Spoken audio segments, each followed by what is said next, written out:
Yeah.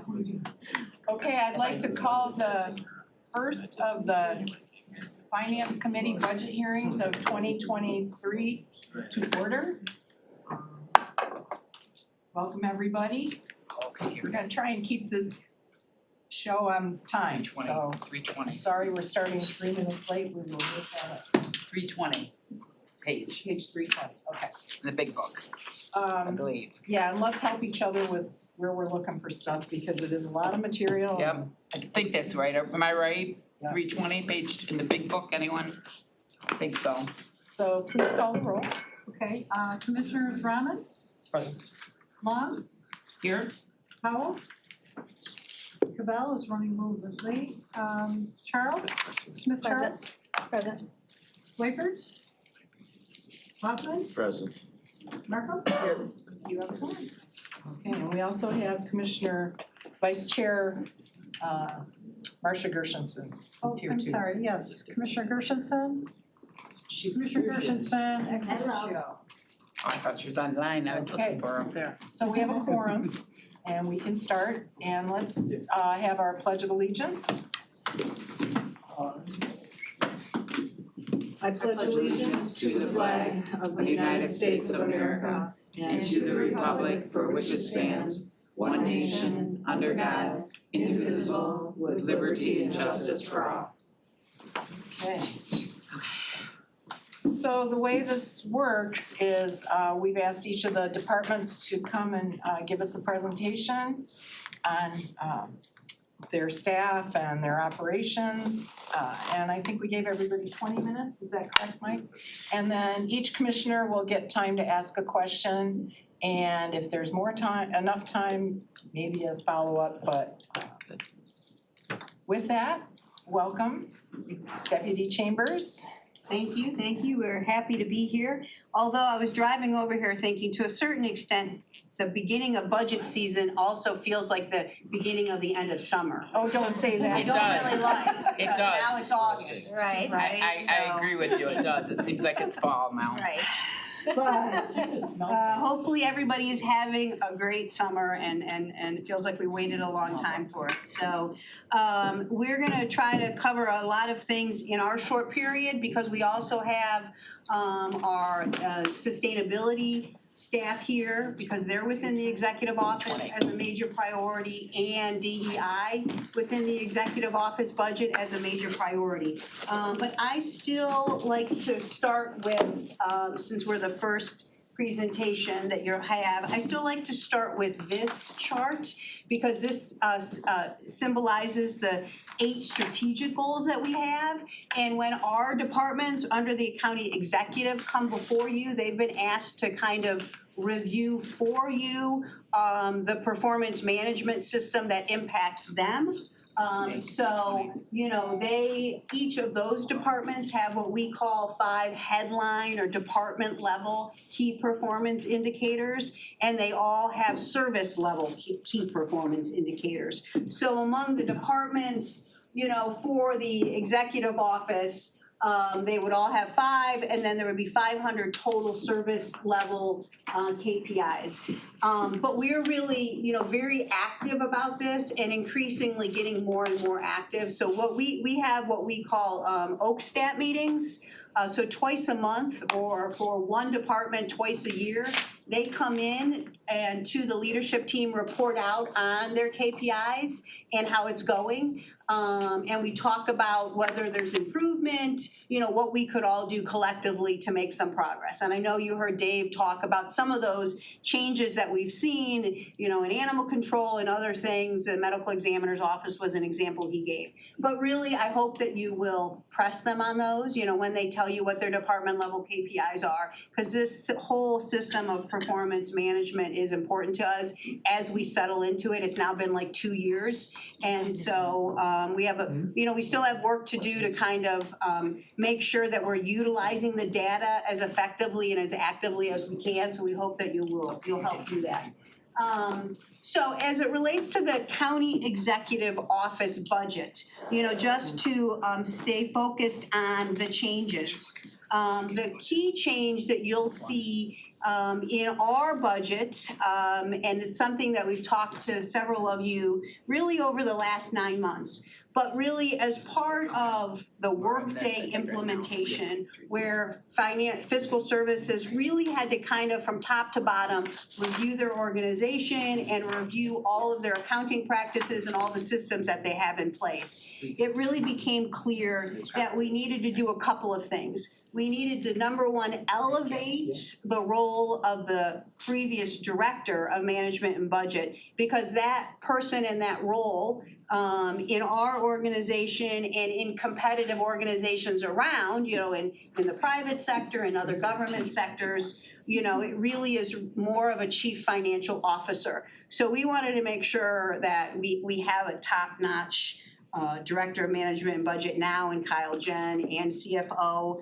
He has tremendous experience, but for the longevity of the county and in this position, we wanted to elevate the role of that position, make it report to the county executive, because the financial work that we're doing, whether it was guiding ARP, whether it's the finances around the CIP, the Pontiac redevelopment, so much the transit fund, so much that we're doing in the financial world is strategic.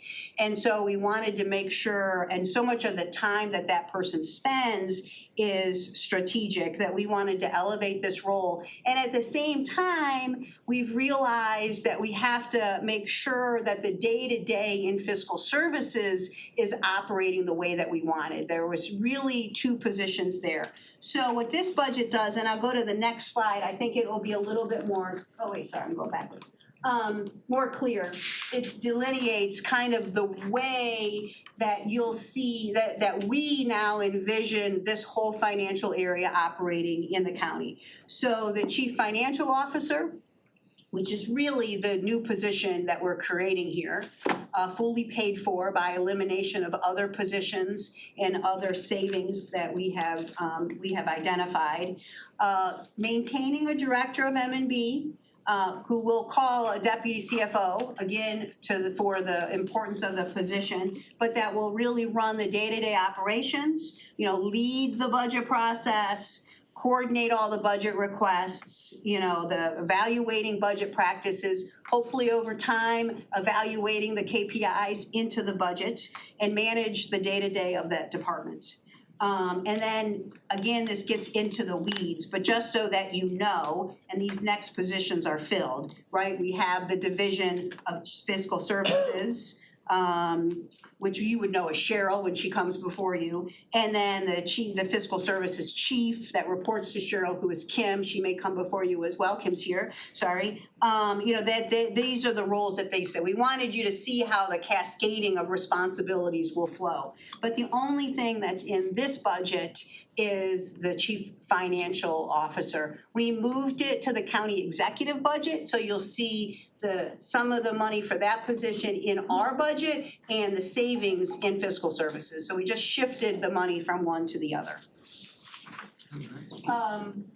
Two other initiatives that I wanted to mention. The Acorn to Oak program, thank you for the support of that resolution several months ago.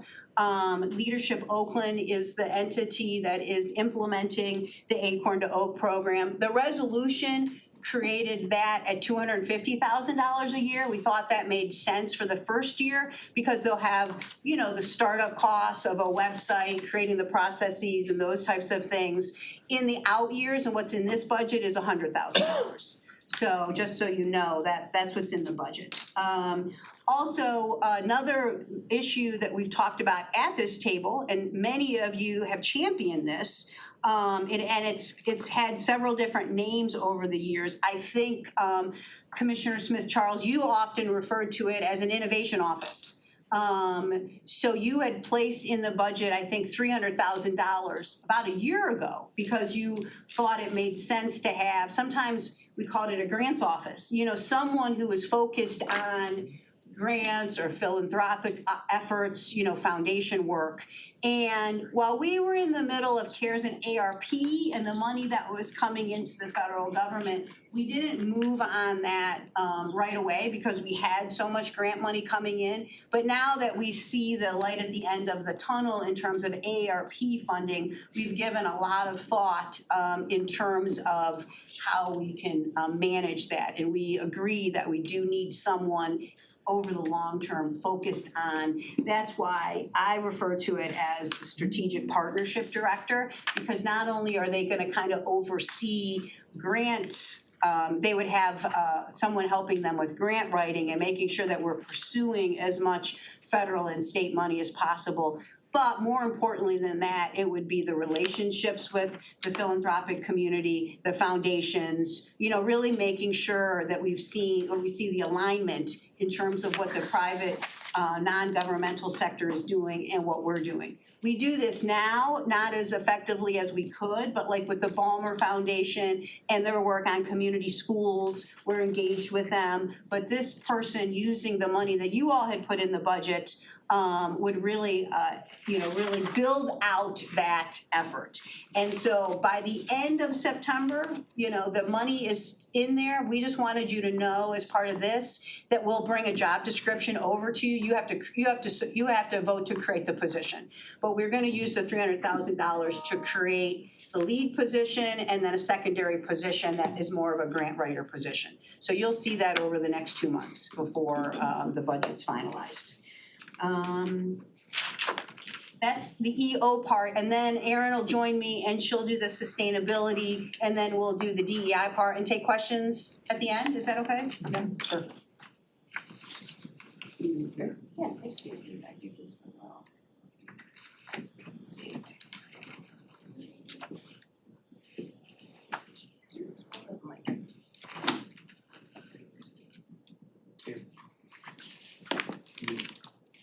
Is it not moving? It's not moving.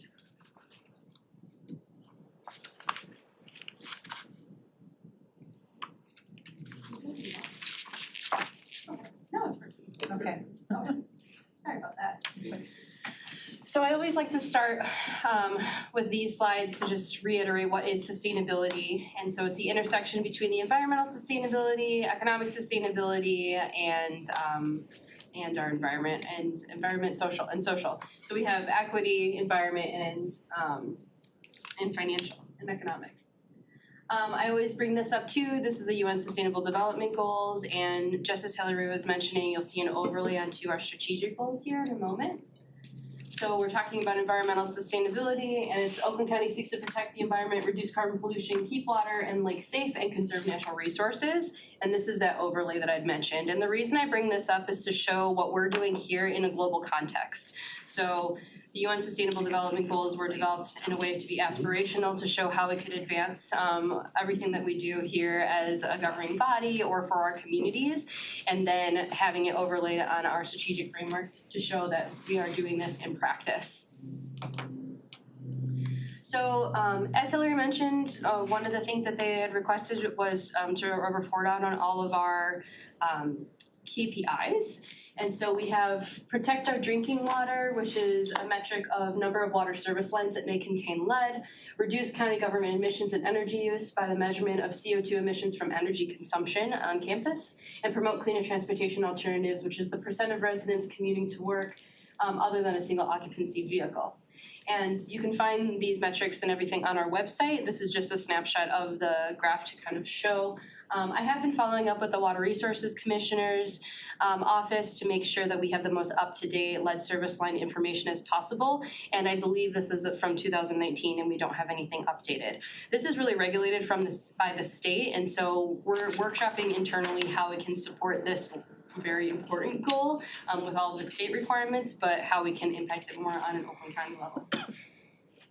The next one, which I really love, is the reduced greenhouse gas emissions. This was the baseline greenhouse gas inventory, baseline 2018. You can see that our greatest emissions are, not surprisingly, our buildings, followed by our fleet, and then it kind of goes from there. But those are our two greatest ones. I will note that we're able to, I think I might have it on here, so in order to reduce our greenhouse gas inventory and to reach our goals, we engaged in a program this past year to have 75% of our electricity come from solar, which will be an overall reduction of 40% of our greenhouse gas emissions, and that starts in 2026 once our energy contract is up. This next one is just transportation data related to how folks are commuting to and from work. And again, we don't have any updated data, but working with our planners to make sure that we have that. And I'm assuming that through our transit work that we're doing at the county too, we'll be able to kind of see what that does for this as well. Some highlights, as I mentioned, from this past year. I mentioned the 75% solar procurement. We were Michigan Green Communities Challenge Silver certification this year. Hopefully we'll make it to gold next year, and that's a statewide certification program that folks can engage in. It's sponsored by the Michigan Municipal League as well as Eagle, and so this year we're silver. Thank you, Julie, and her tenacity in getting all that data together, so I really appreciate that. We're also doing our Lead for Cities and Communities certification. That should be completed. We're actually hoping to do some submissions later in September, but it's technically not due until March, and then we'll be able to go back and forth and see where we're at. We're just on the cusp of between certified and silver for Lead for Cities and Communities, and this is very similar to the Lead for Buildings process, but they developed a criteria for communities, and so Oakland County is part of that. And then finally, we have EV infrastructure planning and installation. We received grant funding, as you know, through the Michigan Enhancement Grant, which I'll talk to you a little bit about later.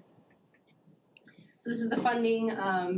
This was per Julie Lyons' recommendation to include our funding that we've been able to secure for through sustainability. And so in total, over this past year, it was just over 1.3 million, which is really awesome. You know, some of it is small, like the tree grants, and then some is large, like the MEDC Michigan Enhancement Grant. So you can just kind of see what we've done to date. So the other things that we're working on to improve is grant writing and support. You know, similarly to what Hillary had mentioned, there's a ton of funding coming through the federal and state government. We want to make sure that we're being very proactive on that, and so working with Julie and the variety of resources that we have available to us to understand what funding is available and be able to go after that and assign it to different opportunities within the county. The Lead for Cities I had mentioned, and then certainly professional development. So, you know, over this last year, we have I think 6 people that have gone through the Equity Foundations, which is part of our Urban Sustainability Directors Network membership. It's free to us, and so working with Harry and figuring out a way to give that to all of our other staff as well for an equity training, in addition to everything that Harry is doing as well. And similarly, you know, because there has been a lot of engagement with the electric vehicle space, for example, me and my colleagues have been able to have a lot of speaking engagements and as opportunities with some of the professional development that we've been able to do. And then the biggest change for 2024 is, not surprisingly, staff. And this was really just reorganizing the budget I already have and that was already approved previously, and just rearranging those budget numbers to figure out a way to get another full-time staff person. Last year, we were approved 2 part-time employees, and so with removing those 2 part-time employees, developing 1 full-time employee, and then making some budgetary changes, modifications to get that full budget, full staff member. And I think that might be this last one. Just an update of other things that we're working on over the next year. So kind of a new/ongoing initiatives is continuing the electric vehicle regional study. We're now moving into that phase 2 part of that. Again, that was an MEDC funded opportunity in partnership with SEMCOG to develop an interactive toolkit and interactive map for all of the cities, villages, and townships to use in the Tri-County area. Now that we have an additional growth in partnership with SEMCOG that is reached out to all of the SEMCOG counties, and so this next round is going to be a engagement process where we have, I think, quarterly sessions that we're going to start here soon. We just kicked off this phase 2, and it's to educate them on, you know, various municipal leaders on what these tools entail, what the new funding is for electric vehicle and alternative fuel corridors, et cetera. So really want to make sure that our communities here in Oakland County have the most updated information as possible. A lot of engagement later on in November. We have a little bit of a save the date for November 17th. We have an upcoming event where it's similar to last year where we did the Oakland 62, engaging folks around mobility and transportation. We're doing that again, but the focus is going to be on sustainability. So more to come on that, but that's a look ahead. I mentioned the grant writing, additional community engagement, making sure that our facilities are efficient, with a large, potential development in Pontiac, wanting to make sure that we are understanding everything in our built environment. And then, not surprising, IT projects are just additional GIS and data manipulation, as well as new charging infrastructure, that making sure we have the data behind it. So that's all I have, and I believe Harry is up after. Pardon me. Thank you, pardon me. Thank you very much. Yeah, thank you. Normal clicker. One quick. I don't think but Yeah, I think I remember being a little finicky the last time I was here. Thank you. Good afternoon, everyone. All right, so we will get right to it. I am Harry Weaver. For those of you I have not met formally, Chief Diversity, Equity, and Inclusion Officer. And here is our presentation. So, 2023 key accomplishments. Partner with leaders and departments across the county, assist with DEI, customized DEI training, Health Equity Committee. So just to expound a little bit on that, part of my vision for the DEI department here at the county is to be a resource for other municipalities within the county that don't have the capacity or resources to do DEI work on their own. And we've been able to do a little bit of that with Novi, and actually we've got some things coming up at Rochester. Again, two spaces that don't necessarily have the capacity to do something themselves, but their needs are not so large that it stresses our capacity to do what has to be done here. Release countywide cultural assessment findings. For those of you familiar with that document, it was a bit of a thorn in our side for a while in terms of analyzing and releasing the results. We got that taken care of in terms of the analysis and release. We are in the process now of debriefing with department leaders on the results of their individual, on the results of their individual department results. So we've done about half of that, with a second half coming in the next couple of weeks to get that completed. And so that we can get some action items on that as well. Equity Council accomplishments. So we've completed over 800 hours of training as of August 2023. Each of our meetings typically contains some sort of training. Our most recent one was a training on ADA rules as we just celebrated the 33rd anniversary of the ADA passing. And so we use that opportunity in our last equity meeting to be trained on that from one of our resources with Michigan Rehabilitation Services. Added 20 new members. All county departments are now represented. This was a goal of mine coming through the door. With regard to the Equity Council, I wanted to make sure that we had at least one representative from every department as a part of this council, and right now we have that representation. Also coordinated and participated in local-wide and county-wide, inaugural Martin Luther King Day of Service. So one of the things that I also wanted to do with the Equity Council was make it more active and make it more visible within the community so that people know that we exist and what kind of work we're doing. And so the inaugural Martin Luther King Day of Service was spearheaded by the Equity Council. Several employees throughout the county participated as well. Incredible turnout for our first time, and I expect for it to get larger. We'll have a couple of other days of service throughout the year. And then, sooner than I'd like to think, because the time is moving so fast, we'll be back to the next Martin Luther King Day of Service. Held a community-wide Juneteenth event to celebrate the holiday and unveil the Elizabeth Dennison Ford historical marker. That was a really great event, partnered in a lot of ways with the Board of Commissioners, so thank you all for your input with that. It was a lot of moving parts, a lot of departments came together to make that happen. In terms of the historical marker, there are a number of other historical markers that moving forward that we'll be unveiling. And so there'll be different ceremonies attached to those things. The hope is to keep the Juneteenth celebration as something as a regular event here. Partner with multiple departments across the county.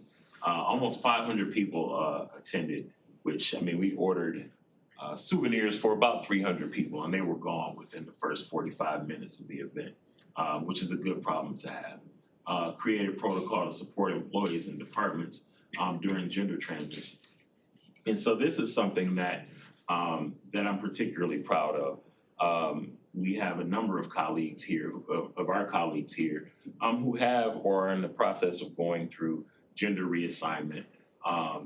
And a lot of times what comes with that are things that they don't necessarily know that they need, and I certainly don't know that they need. And so I was able to pull together a team of individuals who are much smarter than me in their particular disciplines, and we were able to pull together some protocols and support services so that now when this arises, we have kind of a go-to roadmap for resources and places to go and people to go to. Quarterly county hiring demographic report, that's something that we are keeping a very close eye on. It's our goal to have a more diverse workforce here in Oakland County. And that's not something that just happens. We're very intentional about this, and there are some very intentional steps and that we're taking to do this, and this is one of them. So without that demographic report, we don't know where we stand. So again, it's a step in the process, and we've got many more steps coming up with that. Headline KPIs, number of department equity teams across the county. So again, the DEI department, what we want to do is create capacity for individual departments to be able to apply DEI as they see fit and how they can operationalize it based on what they do in their department. So we've got a number of department equity teams across the county. Health department, equalization has their own equity team. So we've got a number of other teams that are in development. So soon, sooner than later, each department in the county will have some sort of DEI council representation, and again, be able to operationalize equity specific to what their department does. Number of community members who participate in annual equity events. Again, so right now we're looking at 500 plus people for the Juneteenth event, which is the only measurable we have for this year. But as we move forward, we'll have several events throughout the year where we'll be able to kind of give some more numbers for that. Percent of employees who support DEI principles is measured by the employee survey. That is data that we're collecting or will be collecting with pulse surveys. So for those not familiar with our survey, our initial survey, it was a large survey. It was 37 questions and really took a lot of time for employees to fill out. It won't be the last survey that we do here, but it'll be the last survey that is that large that we'll do. Moving forward, we'll do periodic what we call pulse surveys, which are much smaller but much more targeted, asking 7 to 10 very pointed questions to look to various things that we're looking to improve. So as we get those pulse surveys out, we'll be able to have some better determinants in response to KPI number 3. Percent of employees who report a change in thinking, behavior, or leadership as a result of DEI training.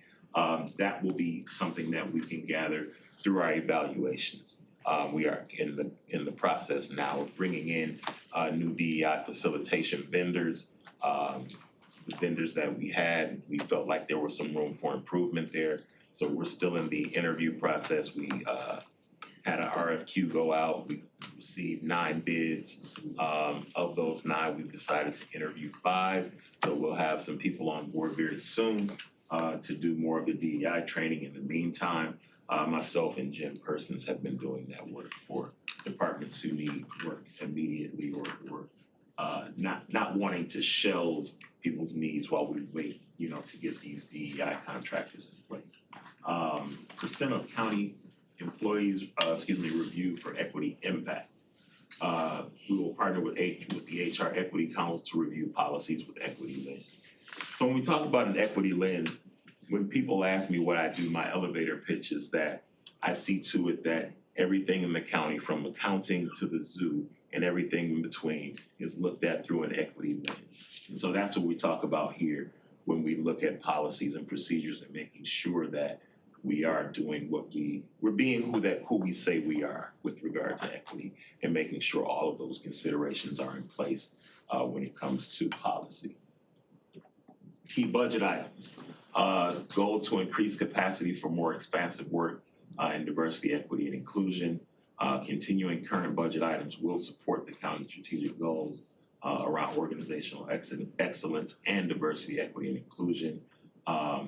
Fill budgeted DEI coordinator position to support county efforts with DEI programs. So this is a position that was in my budget in my current budget that I did not fill. So I started in October of 2022. And so my goal was to work through my new position for a year and establish what I would want to parcel out to a coordinator versus what I would want to keep on my plate, which is why we haven't filled this position. I'm still kind of figuring out what it's going to look like. So in the next couple of months, I'll have a very detailed idea of what I want this position to look like, and we'll look to fill it in this coming budget. Utilize special events line item to support DEI efforts to include but not limited to equity council initiatives, department equity teams, equity events, speakers, and other programs as necessary, including our ERG programming. So as we move forward, we're going to be developing employee resource groups. I could probably do another presentation just about ERGs, but for those that aren't familiar, these employee resource groups are for county employees who have particular things in common. So you might have a resource group for Black employees, for women employees, for employees that are veterans. So all of these subsets that have specific needs based on their demographic will have organized teams and groups. And so there's some intricacies to setting those up. So that's the next major piece coming out of the DEI department.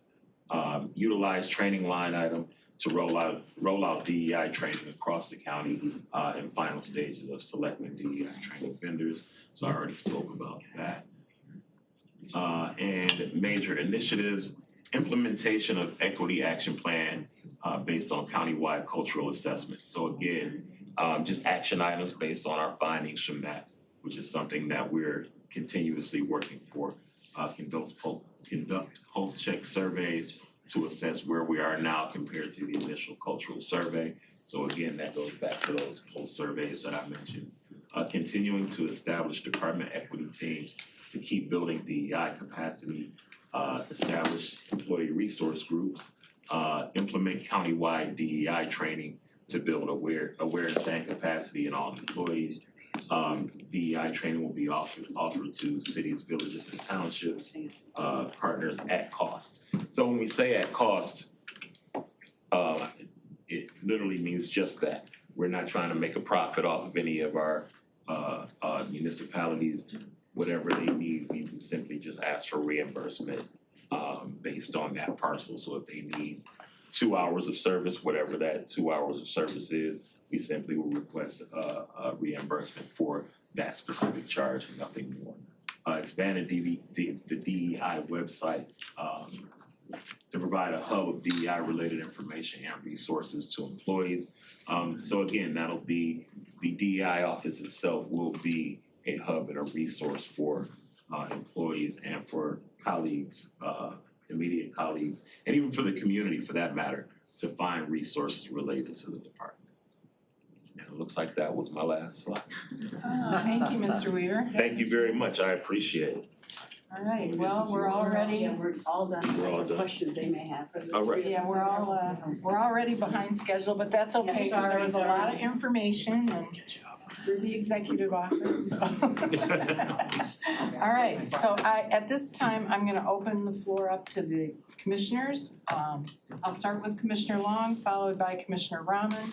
All right, so maybe you have a budget Commissioner book there, I Smith-Charles. just wanted to ask a specific question on page 314. I always look at professional services, but I think I understand it, so this is a good thing here. So on, if anyone's on that page from, so it went from 1.4 million to 535,000 for next year. And then I'm looking in my small book, I just wanna make sure that I'm doing this right now, because this is good. The decrease is due to the law case of Bowles versus Oakland County, so the 900,000 decrease is from outside corporation counsel, is that correct? Yes, it's due to a resolution that went to the board for the settlement of that case. Okay, and so then moving forward, now we're budgeting the 535. It Yeah, looks 'cause like, that's the Raffaele case that's Okay. resolved. okay, It is interesting, and also remember, Corp Counsel will come and do their own presentation to you, although their items appear in the executive office budget, Okay. but they will come and do a. but that's a good thing, cause that's down, almost $1 million, Exactly, so I'm yes. happy, I always look at professional service lines, I love that this is explaining it, I'm just I know, I love that. pointing out for my colleagues, that's how you look at it, and What it's good. page, It's- Chris, is in this So it's on the small, in the small book, it's on page 40, and it explains it, so I'm just kind of wanting to point out to the colleagues too, that if you have questions at home too, you can then follow with the little book, and it kind of explains it, so just wanted to point that out, but I wanted to make sure I was right, that was the 900,000 decrease, so, thank you. Thank you, Commissioner Long. Next up, Commissioner Rahman. Thank you, Madam Chair. It's exciting to be here. It's the first one of these, so I'm new to all of this. But at least in the short time I've been here, I just want to say how much I appreciate everything you're doing from a priority standpoint. Your KPIs, it looks like you have everything in line, and it's really refreshing to see. Couple of quick questions. One is, I noticed that there was a personnel increase, if I saw this correctly, that went from 61 to 75 overall as far as what's recommended for next year. So that increase of 14 is largely from doubling the indigent defense services personnel, right, from 10 to 20, if I saw that correctly? Was that something you touched upon, or I just want to get a little bit of clarification And on again, that? it falls under our budget, but Pete Mena, who's the chief over the MIDC, the Indigent Defense Office, he will come and he has his own separate 20 minutes, along with Paulette Lofkin, who's our new chief public defender. So they will come and make a separate presentation to you on that office. But that's also a state grant that we receive, so it's also a little bit different. But you'll hear from Pete, I think, Yeah, I was just looking. it's coming up soon. Okay, Oh, next week, Yeah, next week, I yeah. see Pete now. okay, perfect. I wasn't sure if that fell into Next this or not, so Thursday. thank you. And then you had mentioned the $250,000 Acorn to Oak. Mhm. Moving forward, it's 250. So the first year for implementation was just the 100. No, the first year's 250, the board of resolution approved it at 250. Going forward, the budget has 100 grand in it for the grants, Moving going forward, yes. Okay, all right, perfect. Thank you. Okay, next up, I have Commissioner Smith-Charles. Thank you, Madam Chair. First, I just want to ask if any people on your teams are in the room right now so we could acknowledge them. Yeah, Julie Lansford is here. Julie, nice to see you. Thank you. Everyone else is with other reports, I guess. Okay. The So whole HR department's here. couple things from me. Just looking at, sorry, I'm not more organized in how I'm thinking this through, but on page 314 in the bigger book, under account numbers and descriptions, I'm just curious. It has personal mileage and special projects. Also, printing is under that special designation. I'm just curious, commodities, it talks about postage and computers and office supplies, why printing wouldn't necessarily fall under commodities. These are not questions I need today. I just want to elevate them to your ear. So that's just one. The other one is with regards to travel and conferences. It says it's about 53.5 through 2025, and that the recommendation is 80,000. Pardon me. I have found it incredibly challenging to go to any travel and do any conferences here, and I earn a salary from this county. I can't imagine, I used to be on the school board there was no salary, and people had lots of trouble sometimes traveling for conferences that, you know, we assume people want to put stuff on credit cards of their own, for things like that. So I'm just curious, and again, I don't have to have the answer today. I just want to lift it that, again, we seem to clamp down on things that just seem to be, it hinders the ease of doing business. I would echo the same thing. I guess I'll have to wait for HR when it comes to dental, so I'll put a note there. It just seems like we pay pennies. We want people to smile and be friendly at these various desks around the county, but we don't pay enough for dental, and I'm really concerned about that. The other thing, and again, that's not under this particular piece, but I'd liken it to some of these pieces with regards to travel, personal mileage. That number is quite low. I don't know if this is outside of the parks budget. Sometimes we get travel reimbursements. I just don't want us to be hampered in what I like to call professional development and as we grow. So that's just a couple of things. You asked a question about the staff. I was curious, have you done a SWOT analysis on how easily you'll be able to fill those 14 spots? But I guess most of that will go to the defense group. Yeah, that's the public defender's office, so that's the assistant, the assistant prosecutor.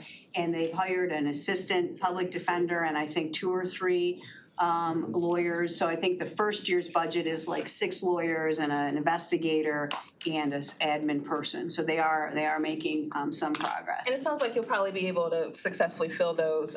It's just, what do we pay these people? Is it pennies? Are we giving them a good wage that they want to come to the county? All of those things I'm sure you all are constantly trying to vet out. And my closing question is, as relates to the UAW, in terms of their potential pending, possibly striking, has the county put any contingencies in place to kind of think about that in terms of labor through the lens of operations as a whole? And again, if that question is something you got to chew on a bit, I think this body will welcome that. But definitely, are we considering how that might affect our operations as a whole? Thank you, Ms. Chair. Okay, thank you, Commissioner Smith-Charles. Commissioner Powell. So, as everybody should know, a lot of the directors or deputies know that I'm real big about the minority counts in every department. So I know HR is coming up next. I just want to put it on the radar and request staff that if I could get minority counts per department and overall, I want to know, because we were at 14% when I became a commissioner, and now it's decreased to 9%. And I know that HR and our diversity DEI representative is working on strategies to try to explore that space. But everybody know I always ask for the minority count during budget time, all the time, so that we can keep track of that. Because too, we have met with HR, thank you, April, and the other, Mr., what's your name again? Sunil. Thank you for that meeting. We have been talking, but everybody know I'm real big on the minority numbers. So I know everybody may not be prepared today, which is fine. But if I can have that by department, and that's including the county executive's office too. Thank you. Thank you, Commissioner Powell. Commissioner Gershenson. Well, it was a great report. Really excited about the work that both of you are doing. And one of my areas of interest is when you go out into the communities, because that's what we kept hearing when you were first hired. So when that actually happens, it would be great if you would let the commissioners know when you go into the district. Sure. Thank you. Anybody else? Commissioner Weipert. Getting to the $300,250 for the grant, where the staff is going to do grant, I mean, it's fully funded by elimination of other positions and. The $300,000 for the strategic partnership position? Yeah, that's $300,000 that's been in the budget for the last 2 years. So that fully funds the positions that we're gonna ask you to create in the weeks ahead. Okay. And we see some return on that, right? I mean, Hopefully, yes. Yes, that's the intent. You can see that from Aaron's office, right? That was nice to see. And especially as the ARP winds down, we need to, keep that out, for the long term. So, yes. And that's the follow-up, is that, how is our ARPA? I mean, we've been better than a lot of counties around the country in getting it earmarked and Right, right. spent. I mean, Yeah. how are we doing on it? We're doing well on it. We're doing well on the implementation of what we have already appropriated. And I know that you all are working hard and Walt's leading this effort. And the state put a little bit of incentive on the table because if we appropriate all of the remainder of our ARP, which is about $80 million by the end of the year, we get some money back from the state. So that will, I think, as we finish up the budget hearings, that will kind of be our next goal to reach a final agreement on the best use of the remaining ARP dollars. And what's our plan on ARPA for the budget? I mean, we're allowed to use it for revenue replacement on this portion of the ARPA. I mean, we weren't in the CARES Act, but Right, ARPA absolutely. we can. Yes. How much are we digging in the ARPA for our? Well, those conversations are ongoing, but there is a conversation going on about what percentage of it will specifically be devoted to revenue loss. So as soon as those discussions conclude, we'll have a final number. But definitely there is agreement that a large something. portion of it should go towards, revenue loss, which is basically the amount of money that the county has spent to survive and thrive from the pandemic. But that'll be a portion of the remaining $80 million. Thank you. Okay, anybody else? We'll let Commissioner Powell have the last question, and then I have a couple of comments. So the last question I have is, according to the recent U of M study, the state of Michigan is experiencing a mass exodus of highly skilled young professionals and college graduates. While the Oakland 80 initiative is a great achievement, how is the budget addressing the phenomenon known as brain drain or human capital flight? And that may be an HR, I don't know, because it sounds like, so if it is, we can pass it on to HR, that's fine. Yeah, I hate to kick the can over to my colleagues at HR. Okay, that's fine. You did mention. They can answer. You did mention Oakland 80, and we're gonna give the board a presentation at the August 17th meeting. And I will, not to preview all the good data that HR has available for you, but we share your concern about hiring, and we are really focused in on also keeping track of our the recruitment that we're doing and trying to increase improve the recruitment, improve the purchasing, and Harry's been involved in that. I'm sure you'll talk to purchasing about that as well. Okay. But we're doing so it's right, attracting the people to come work for us and then retaining them as well. So we're working on both ends of it. And also exploring, and Sunil can talk endlessly about this, other opportunities in terms of H-1B visa, folks that hold those, and recruiting folks that have degrees coming to Oakland County, making Oakland County their home. So we're trying to do all of the above. Okay, thank you. Okay, I just have a couple of comments. I love the idea of the strategic partnership director. We've talked since I got here about we're leaving so much money on the table in terms of federal grants, state grants, that we don't have time to have somebody do the paperwork to actually apply for them. And that's really true across the county, whether it's the Sheriff's Department, DEI, environmental sustainability. Really, there's 20 different categories that we could be drawing down grant money that we need to be better at it. So I'm glad to see that you're gonna really have a department that's focused on that. And then the other is I love the idea of KPIs and watching them and making adjustments based on what they're telling us. We weren't doing this until a couple of years ago, and it really, I'm a scientist by training, and so it really informs our actions, and I appreciate that we are moving based on data. And with that, if nobody else has any other questions, one other thing, I got a little note on my text from somebody who's watching who said it's Elizabeth Dennison Fourth, It is. not Ford. So you might wanna make that a little adjustment, but we're really glad that, she was part of the whole commemoration of Juneteenth, because she's an important historical figure to Oakland County, and I don't think most people knew who she was until we really started to elevate her as Oakland County historical and so on. So that was really cool. One last round, does anybody have anything else they wanna say to the executive branch at this time. We're only 6 minutes behind, so that's good. All right, well, thank you very much for coming today. Your presentations were very Thank you. informative. Commissioners, next we'll go into human resources, and the human resources team, you're welcome to have as many people as you need up there. Yes. We will now. Yes, right. We get a presentation from Abby. We'll do a 5-minute break after this one in between the next two, but we're gonna start right into the human resources. Right. Sure.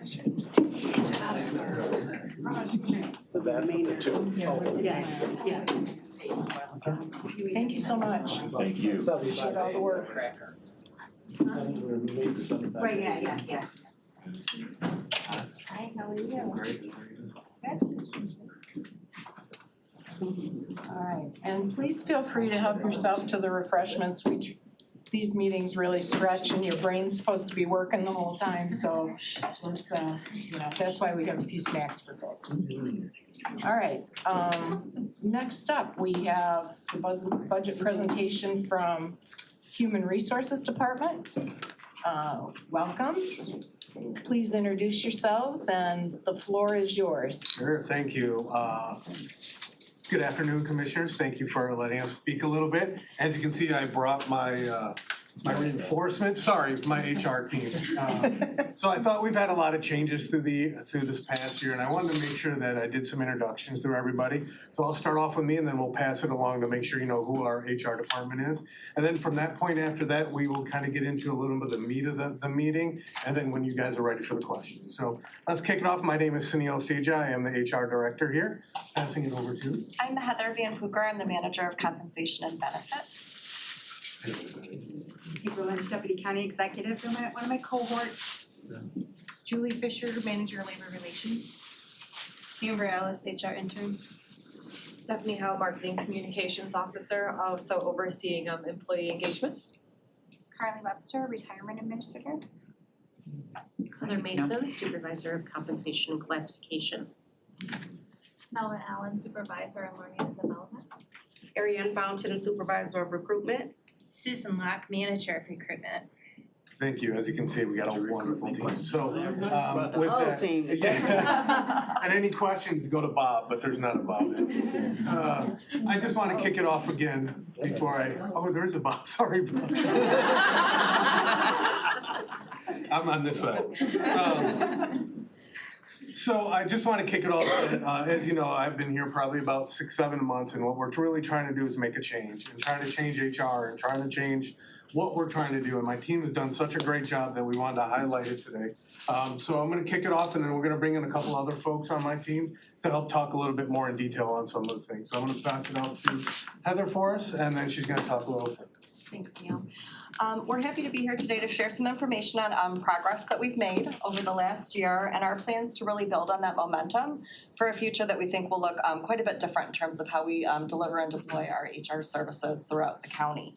Our key performance indicators really focus on 2 primary buckets, I'd say. And we had a great segue from Hillary before she left. Really, it's about how do we bring in and create and develop a workforce that's reflective of the public that we serve? And then how do we keep and retain people and make sure that we create space for people to flourish and thrive throughout their entire careers here, or even if for them the right choice is to move on to something bigger, better, and different. So our KPIs are really built around those 2 buckets. The first is diversity in hiring, and so we're measuring the percent of new hires that we're bringing in from minority groups, and also our diversity in management. Because once we bring people in, where are those opportunities for them to move up and move forward in their careers and grow our organization and our capacity from within? So we're measuring the percent of supervisors and managers who are from minority groups as well. We're really hoping that will shape the workforce to reflect the public that we serve. On the kind of retention and quality of employment side, we're looking at the number of employees with those post-secondary degrees or industry certifications. That kind of links to the Oakland 80 piece. And we also want to know how satisfied people are being here. Do they feel that this is a good or great place to work? We really want to be an employer of choice that offers opportunity throughout a career for our employees. So those are our key KPIs. And let's drill into the numbers here. I hope you can read them, they were really teeny tiny on my screen. But we wanted to show you on the workforce side how we're comparing to the communities that we serve. So overall, if Oakland County has just over a 29% non-white population, we have some work to do. Our workforce is just over 16% on a non-white comparison. If you drill down and look at the African American population, Oakland County has almost 14% of people that identify as African American, and then our workforce is at 10.5%. So we have a gap there that we need to continue to work toward. When we look at our non-white supervisors and managers, we're seeing that almost 12%, under 12% are identifying as non-white within Oakland County. So we've got some work to do there. The good news is, I'm proud to share the last bar because it does show that while we're not there yet, we have made some progress on how we're hiring, and we are seeing the percent of non-white new hires as at 25%. So work to do, but progress made. And I think how we're driving that change is really through how robust those applicant pools are and the excellence of our recruitment team and the work that they've done. And so on the next slide, I'd like to invite Ariane to come up and speak about the work that they're undertaking on the recruitment piece, because I think it'll speak to some of the questions that have come up just before we started our presentation. So, do you wanna join? Yes, I'll switch down.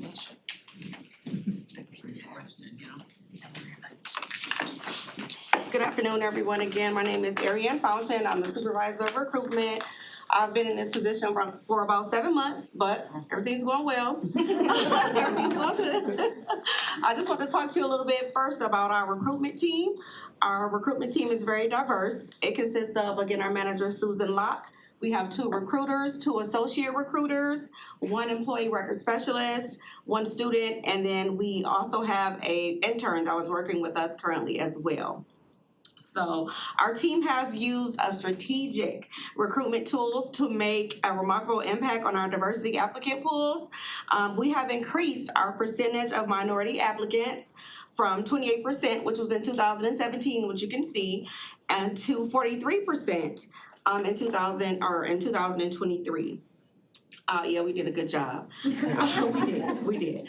Our recruitment efforts, they include sourcing on 2 different platforms. One of them would be Handshake, and then the other would be Indeed. Handshake is more geared towards recent graduates, and then of course we have the platform of Indeed. Now, when we source for applicants, that pretty much consists of identifying, contacting, and engaging with candidates based on their resume profile. So when we source, we have the ability to review their resumes, compare it to the job postings and the qualifications that we have, and then we have the ability to reach out directly to them and send them a message and invite them to apply for different job postings on our website. So we just started doing that, which we've been getting positive results from that.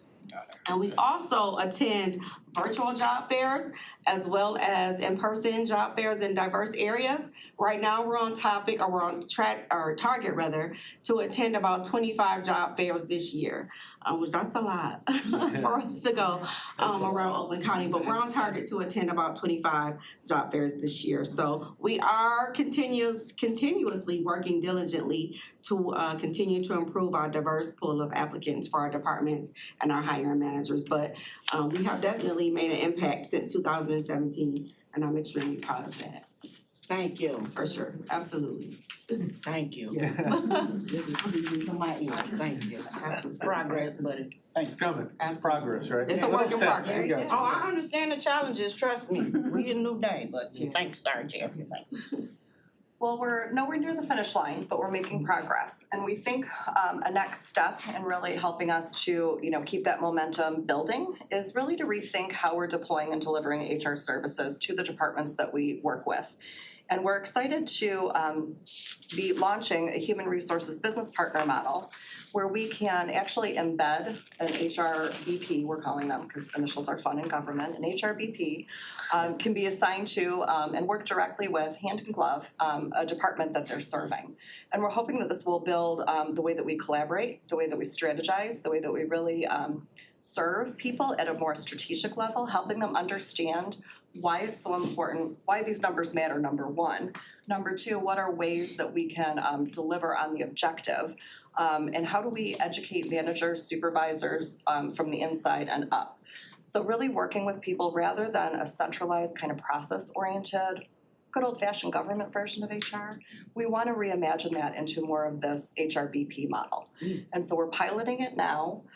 We're proceeding with adding a second, and the budget before you reflects that shift. We're doing that by eliminating currently vacant positions that are not being utilized and repurposing those in this HRBP role. And we're really hopeful that it'll just build a bridge between HR and the departments that we're working with and help us engage at that more strategic level, rather than just be a process-oriented, paper-focused function of HR. We want to elevate kind of the core business purpose that HR is meant to deliver and make sure that we can do that really effectively. We really hope that we'll be key in, continuing that momentum around DEI as well. We're working very closely with Harry and his group in how we educate and inform and promote the value of DEI and what it can mean for your business operation and the quality of your services and your staff and just the overall health of an organization. So this HRBP model, we think it will pair nicely with Ariane and her group delivering great pools of applicants, and maybe on the HRBP side, us really working more strategically with the departments and helping them see the value in changing the way that they see things. We're hoping this will come together to really kind of keep that momentum building, growing, and we'll see consistent change over time. A real key piece to that, though, in addition to the HRBP, is going to be continuing in learning and development. We really see an investment in learning and development will be critical to pushing forward and keeping the momentum building. And so I would like to ask Melva to maybe come and highlight for us some of the exciting things that are happening in learning and development and how our budget proposal with investments in these key areas we think will really help keep the momentum going. And it kind of highlighted what we were talking about before about how to retain people. This is another way that we're trying to do that as well. Trying to do different, and I highlighted before about future. This is what the future is, and that's what we're trying to do is support that. So hi everyone, again, my name is Melva Allen, Supervisor of Learning and Development. And first and foremost, I'll just let you know as we're moving forward, our department or our unit is really working to be a strategic partner with both employees and their departments. So we've been doing a really good job of increasing our customized training. We're very agile. If a department wants a request, we will go to them and do training kind of on demand. And so we really are here to support our employees to retain them by providing professional development as well as educational support. And over this past year, we have really been working with our work-based learning program, and that is an opportunity to expose future employees to opportunities here at the county. So one of the things we've been working on is an internship cohort. And that's where we have gathered all the interns that are working here in the county, brought them together to meet some of our leaders, tour some of our facilities around here, around the county campus, as well as provide opportunities, learning opportunities so that they can grow in their careers. And hopefully this will be their choice when they start their permanent career. And also, we've been increasing the amount of disabled workers that we've been placing. We have a program that we've rebranded called Diverse Abilities. And so we now have 14 disabled workers that are placed throughout different departments throughout the county. And this will be opportunities for those who would not normally get an opportunity to work here. And by giving them that opportunity, we hope that one day they'll be offered a full-time or be able to compete for a full-time position here. So that's been very successful as well. We also have an apprenticeship program, and that's a great opportunity to upskill and reskill both current employees and to go outside as well and bring in workers who would not have the traditional education needed for a particular position. So for example, we have our newest department who's going to be in our apprenticeship program with the IT department, and we had a worker that went from equalization to IT with no experience. And through this program, it provides both on-the-job learning and educational or classroom training at an accelerated pace. So within a year, they will be able to compete for that position of IT user specialist versus having, meeting the full qualifications that they would not meet today. And I'm also excited to talk about in the future, a very near future, we hope to offer career counseling. And that's gonna be offered to current employees who would like to move throughout the county. So in addition to us providing the educational support through tuition reimbursement and in-service training, we would also just work with them and see, they would work with their leaders with an IDP or individual performance plan, and we would expose them to opportunities that the counties have available, what's needed, and again, support them if education is required as well. So that should be coming soon. Cool. Thank you, Dana. So the key budget changes that I would just highlight before we open it up, a couple slides, is again, this HR business partner model, really rethinking, reshaping how we deliver and deploy our HR services at a different strategic level and more on-site and directly with our departments, we think is an exciting shift in the way that we're looking at HR. We really think our investments in learning and development will be key in how we develop, retain, and grow people that we already have here with us. And then streamlining and building capacity around HR systems, because we must admit that we do have some good old-fashioned systems like job descriptions that are currently managed through Word and PDF, for example. Within the proposed budget request that you have before you, we hope to have some software-based job description management pieces that will help us. It can link into performance management, it can link into how we do job postings, it can link into, based on for example, the job tasks and job duties, it will suggest appropriate interview questions, for example. So the software products that are available now to build and manage and be a little more nimble in how we manage our classifications and our job descriptions is just phenomenal. And so we're really excited and hopeful that with this approved budget, we can bring that new software on board and modernize our classification structure and the supporting job descriptions that are within those. And that will trickle through and impact other HR units and the departments at large as well. Also, we're going to continue implementation of a new applicant tracking system that was done under this year's budget, but we'll continue with the implementation piece in next year's. Similarly, employee and labor relations will be continuing to implement a case management system. So, we're kind of working with we need more modern, nimble systems, and the budget request before you addresses those three key areas. We also are going to continue our new efforts with engagement. We've got Bucket List coming out. I didn't pop it on here because it's already in implementation, but it's a great new way that we can do our service awards and some of our recognition work. And we do have some major contracts upcoming in terms of a labor contract with UAW and then some other contracts. I heard you say dental. We are gonna go out to market for dental and vision in the coming year, as well as Bright Horizons, who runs our daycare piece, and then Trustmark is the retiree healthcare provider. So those are our key initiatives upcoming. I missed anything? Nope, as you can see, we've doing a lot. We're really trying to change it, trying to make HR a better place, and it's really come together. I'm very proud of what my team has done. But again, this is just the tip of the iceberg. We still have a lot to overcome and to do, and we're willing to that challenge to happen. So with that, we kind of presented what we have. I use my button. Okay. Chris? I use my button. Chris. So we're gonna let Chris go first. She said followed if I use by my- Commissioner Smith Charles. The button. Yeah, the button. I use my button. Commissioner Powell. Yes. Yeah, see? The little things in life, right? So just a comment, I'm glad to see the career counseling. I think that's great. I am a huge proponent of within a current employee have an opportunity to have a advancement in their career here, so that is good. I'd like a report if that start when that starts and how many people bumped up and stuff. But I'm really glad to see that because there's a lot of employers that do not do that at certain firms and different things. So I appreciate that. So I was glad to see that. And I just have one line item question, which I might have asked this every year, I don't know. But on Page 343, it's simple, just the 60,000, I'm not questioning the amount, it's 60,000 psychological testing, is that for our deputies?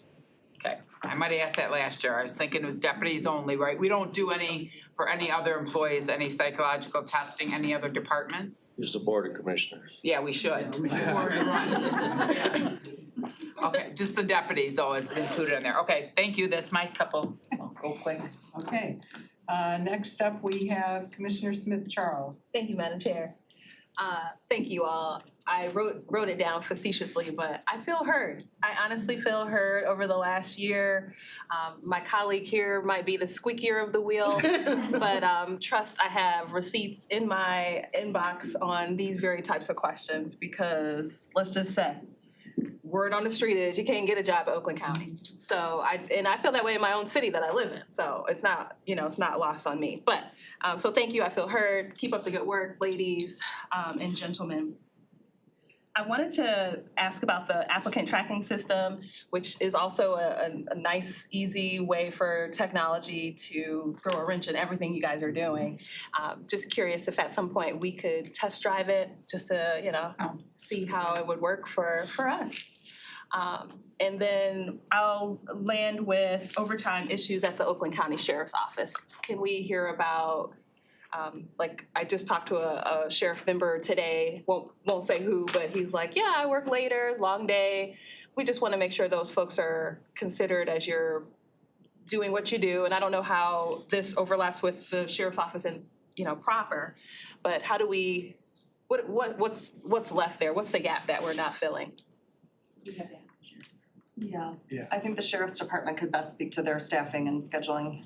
Yeah, I don't wanna speak to them. I know what we're trying to do is be a more supportive of what questions they have, but more of those questions would be to the sheriff. Okay, so do know I'll be inquiring about overtime issues Sure. with the sheriff, and if at some point they have to talk, then that's kind of what words help us do. Okay, thank you. Okay, Commissioner Powell? First, I wanna say, I wanna thank this department.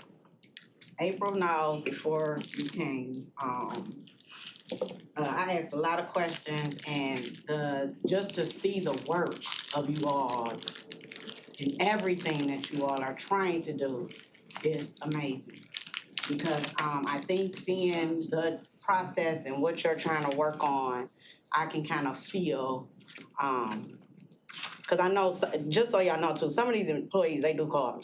They do call me, they give me updates and stuff. So I am going to be transparent and let y'all know, I'm going to follow up with them employees just to see how things are going. But I will tell them, even if they try to talk left, just pack your patience, because I think HR is on a journey, okay? And it looks like it's a good journey. So I just want to say thank you for that. Thank you, and the team. Thank all of y'all. Thank you, because it does take a team to make the transition. And it is a lot of years of transitioning that we're doing, so thank you.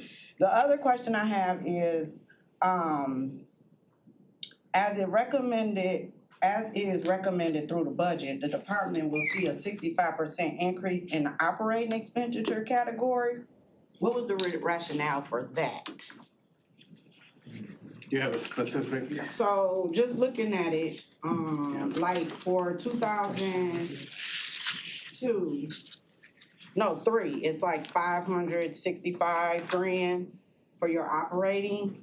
And then it jumps to, for next year, 935 per what we were given by our staff. So, y'all see what I'm talking about? I'm reading off this. It's on this chart. Yeah, it's on this one. So, I mean, and if you can't answer it now, it's We can look into fine. it, Yeah, if you can't for time, it's fine, but Sure. I just want to know what is which it probably is a big switch, cause you all are bringing on, y'all doing, it sounds like a whole lot going on. But I just want to know. It might be the applicant tracking system, that was a big chunk. Yeah. Oh, okay, We'll get well, it. yeah. We'll look So into that was it. just a question, and that's it, that's all I want to ask. Thank you. Okay. Next up, we have Commissioner Rahman, followed by Commissioner Weipert. Thank you.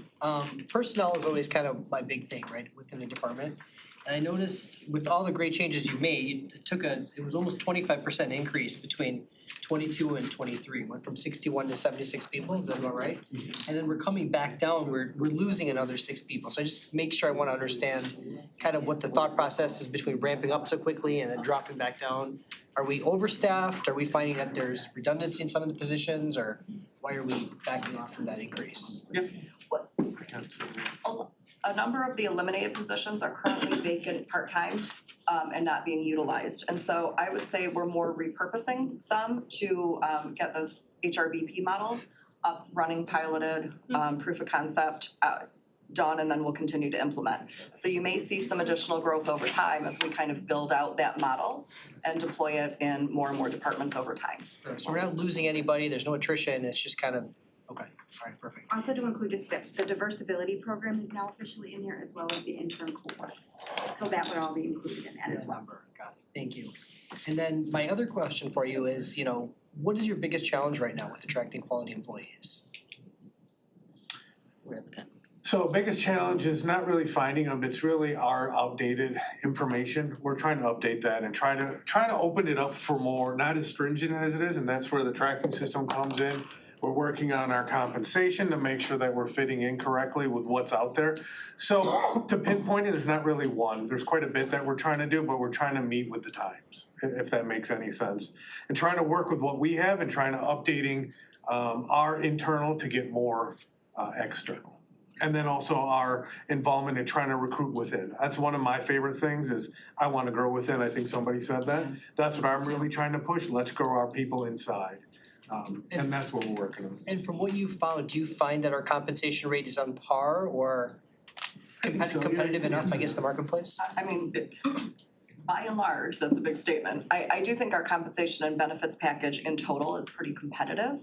I think we're not telling our story very well about how those come together into a total compensation package. So we may have some people looking at like a salary and they may feel like, well, that's not enough to make me move, but what they're not considering is such a lower cost of contribution to benefits, richer retirement contribution. Some on the benefit side, by the time you take those together, it actually can look a little more enticing.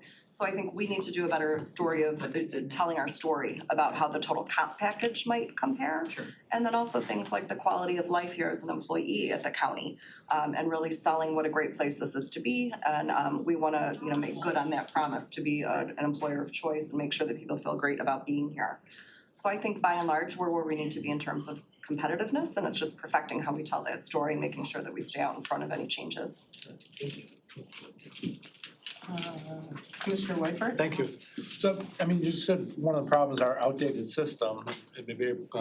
We spent, for job description software, we just spent millions doing job study and that program. Was that turned out to be a waste of money, or is it? No, because that study, it seems like we're doing it again. It seems like we're doing it again. So this will be a very easy implementation. They can scan in and utilize the existing job descriptions. What it will do is be able to automate the way that we report and the way that we can use comparisons across job descriptions. And like I mentioned, it will also help create other things, like based on the job duties, it will suggest interview questions. One of the other neat features is it has an anti-bias language checker. So it can, run like you would do a spell check. It can run through a job description to make sure that we don't have any inadvertent biased language. So it's not that we lose or don't utilize what we've already done and paid for. It's that we're now automating how we're gonna maintain that over time. It'll be much more nimble. We can keep it more modern, and then we can build on it for other capacity. And how much did we spend on Workday? Was it 15 million, or it was a lot, but Yeah. is Workday getting the bugs out and working and helping? There are ways that these systems work with Workday and will complement. And this job description, it's gonna build with what we've already done, right? It works with Workday, yes, and it builds on what we've already done, correct. Okay. All right, thank you. Commissioner Gershenson? Well, it's been a long time since I've sat here and heard this kind of news about how we're progressing. Good news, right? Good news, yeah.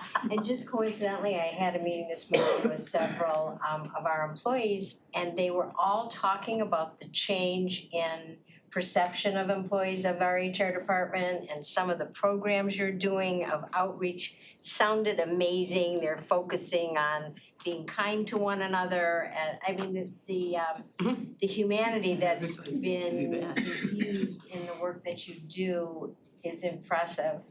So I wanted to they particularly mentioned you and April's, I wanted to pass that on.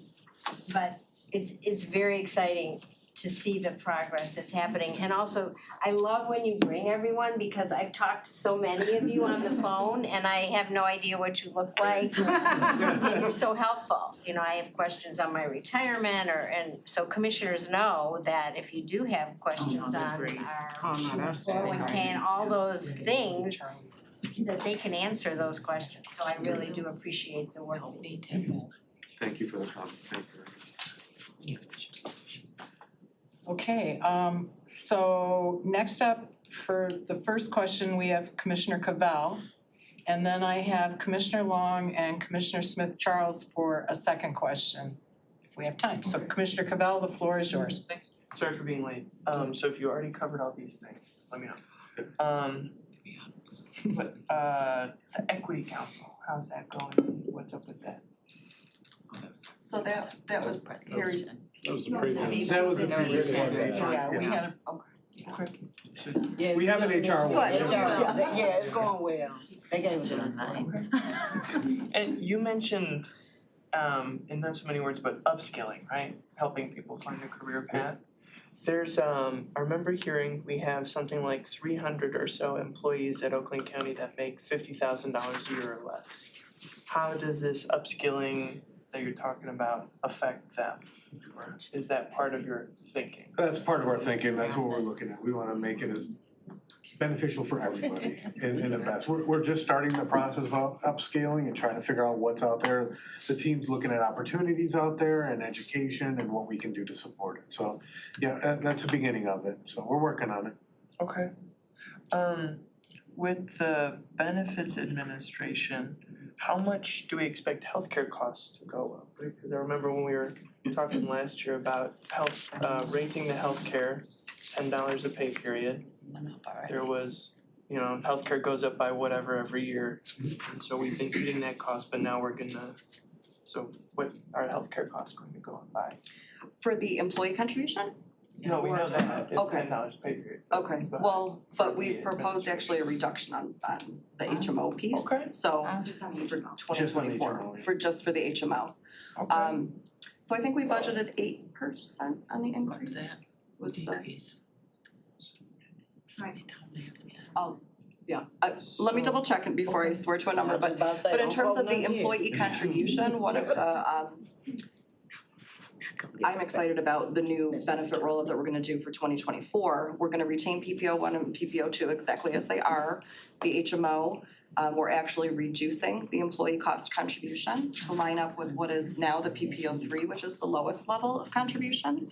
So that introduces a really nice affordable option for people in that HMO plan. And then we're gonna roll out a high deductible health plan, which may be a fit for some, but perhaps not for others, but that will have the lowest employee contribution, and the county will also seed the health savings account to help cover part of the deductible in the high deductible plan, so. Okay, how much will the deductible be and how much will the county seed? For the family plan, I believe it's $3,200 and the county is seeding 1,000, 2,000 of that for family, and I can send you But we'll make sure, yeah, let's check on our records to make sure that we don't wanna provide you anything wrong. Okay. So let's look into it and we'll get back to you. With the current plan that folks have, what is the deductible for like the PPO 1 or 2? Very low. Zero. Yeah. So then this would be $1,200 or something that people would have to pay out of pocket. Well, it would depend on a single or family. I can send you the schedule that's been approved, cause that lays it out in a really nice comparative chart, and I think that might be a helpful way to take a look. Okay. Why would the county only chip in part of that even if it's just a one-time thing, why not just the whole thing if some Yeah. people get, isn't that, what do they call that, tiered? So the out-of-pocket is so much lower on the high deductible plan that if you simply diverted what you would normally contribute into your health savings account, you would fully cover your deductible in less than a year. So it's a, But people with high deductibles not do that, because that's why they get high deductible. well, Okay. let me send you the chart. Our goal there was to create 3 distinct plan design options that could meet people depending on where their needs are, and then corresponding to that are 3 very different price points, and I think you'll see a couple of very affordable options that will Yeah, be just appealing. if you could Yeah. supply that chart to Patty and then she Yeah. could distribute it to all of the commissioners, cause I think everybody Yeah, I think We can do that. see it. might be interested in that. Okay, And then do you have, a couple more, just 2 more. okay, So- we're supposed to end at 2:30, so Okay. with this one. Well, alright, My question's really fast. well, so onboarding, took do mine you down. all still do the blind application process? Yep. Okay. Yes, we do, we still do that. Okay, and then for the retirement, some people get like a 14 and 6, and I know that this is like negotiated collective, CBA things. But is there a thinking, and forgive me if you already talked about this or I'm misunderstanding, but that there will be a 14 and 6 for all CBA represented employees, cause there's the Me Too clause and all that, so that, one union got it, so then everyone else that's gonna get it. I mean, is that what the thinking is in this budget? The 14.6 was for the sheriff's union. Yeah. No, the Me Too only happens if it's for the merit Okay, or you negotiate. okay, so Yeah, for that's non-union. not budgeted for other people to get, so they have to negotiate that. Okay, thank you. Okay, is that it, Mr. Yeah, that's Cavell, Commissioner? Okay, Commissioner Long. Mine's really quick. Just wanna confirm, in the budget is a 3% raise across the board for everyone for 2024. What's for 2025? Anything yet, or, I think it said 2%. okay, 2%, and then what did we do for 26? 2, so 3%, 2, which is the budget, okay, thank you. Okay. See, told you mine would be fast. That is- Sum it up. Commissioner Smith-Charles, did you have another question? Yeah, cause I see we're still under 2:30 there. I have one question. Oh, When you're done, go ahead. Okay, just to say that I wasn't even, I thought diversibility was a misspelling, but I did go and look it up and I know, I haven't seen that word like that either. you know, it actually very much expounded on how I understand things. The one thing that I didn't mention under, I think, when you were speaking, Madam Recruiter, was that I've talked to some people on the opposite side of that spectrum who, aren't fresh out of college, more like, not, as the people will say, not buying green bananas, if you understand me. They're saying that they can't find any opportunities here because of their age. And me, I am anti-ageism, whether you're young buck or, old head like me. There's just no room for that, I feel like. And I know some real well-meaning people over 62. Why they want to work here, I don't know, but they're like, oh, I would be so great here. So I just want us to make space for that side of the spectrum, because I know we always talk for, out of college and what have you. But there's some able folks out there who are a little bit on the other side. So I just wanted to make sure I made time for them. Thank Great. you. Some of us have to run for office to get a job at our age. So my question or comment relates to the hiring process, which maybe has improved. But in the time that I've been here, which is, I'm now in my 5th year, I have yet to have someone I know who applied for a job here get a job here. It's very difficult, or has been very difficult, to get through, as I understand it, HR. I've heard from the department heads that they're not seeing the applicant, okay? And first of all, have you heard that, or are you aware of that? Because I'm not the only I'm not the only one who has had this experience. And secondly, if you know that that's happening, are we changing the process? I know somebody right now who has applied but has not had a response back beyond, oh, we got your application.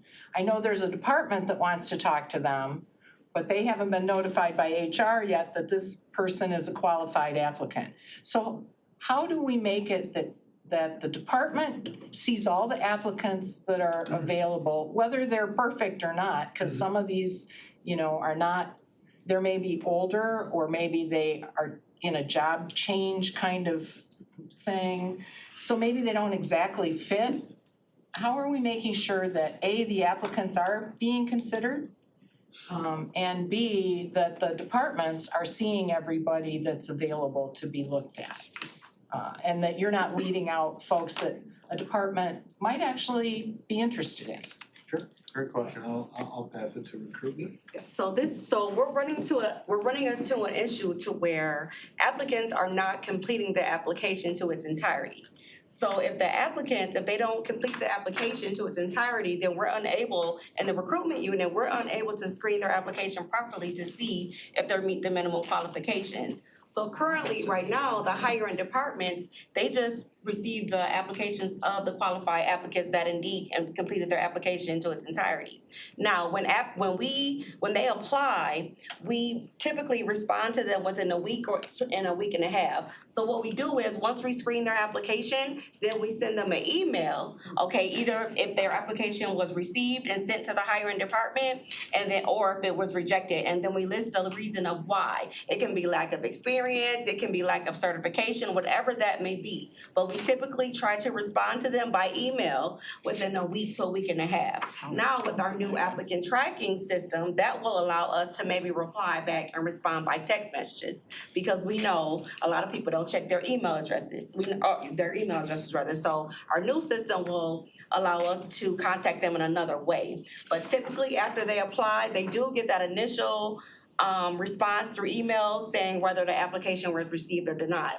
But then from the other caveat to that is, once their application is sent to the hiring department, they may or may not receive a call, because the hiring department, the hiring managers, they review those applications based on experience. So one particular department, they may have one job to fill, and then they may receive 40 applications. So out of those 40, they may only select 10 to interview. So that's where, the issue is, I believe, because the applications are sent to the hiring department, but they may not be contacted once they've been screened through the process.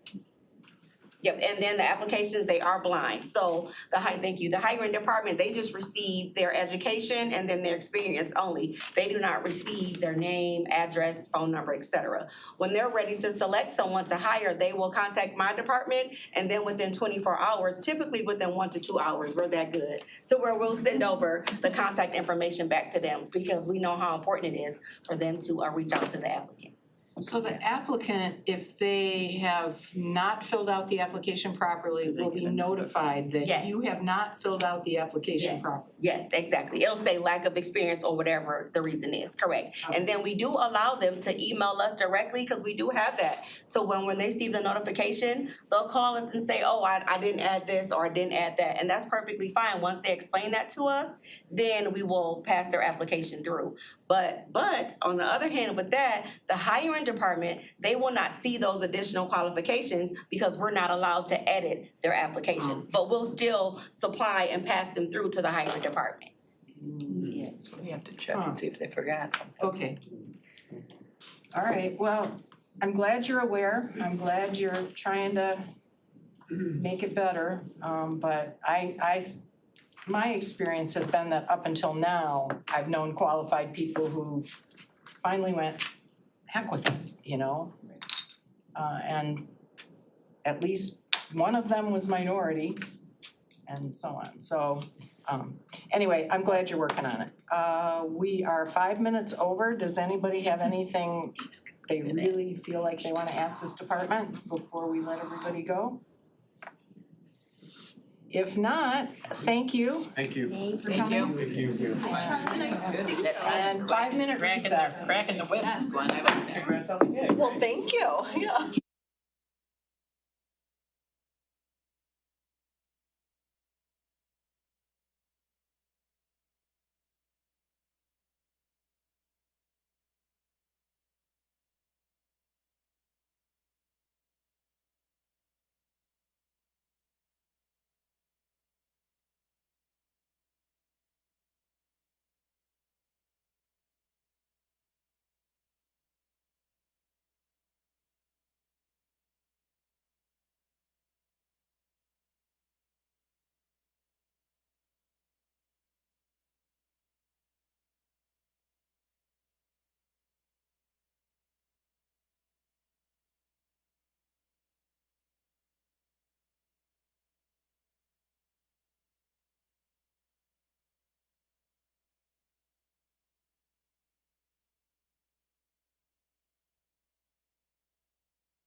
Yes, I'm back. in, all right.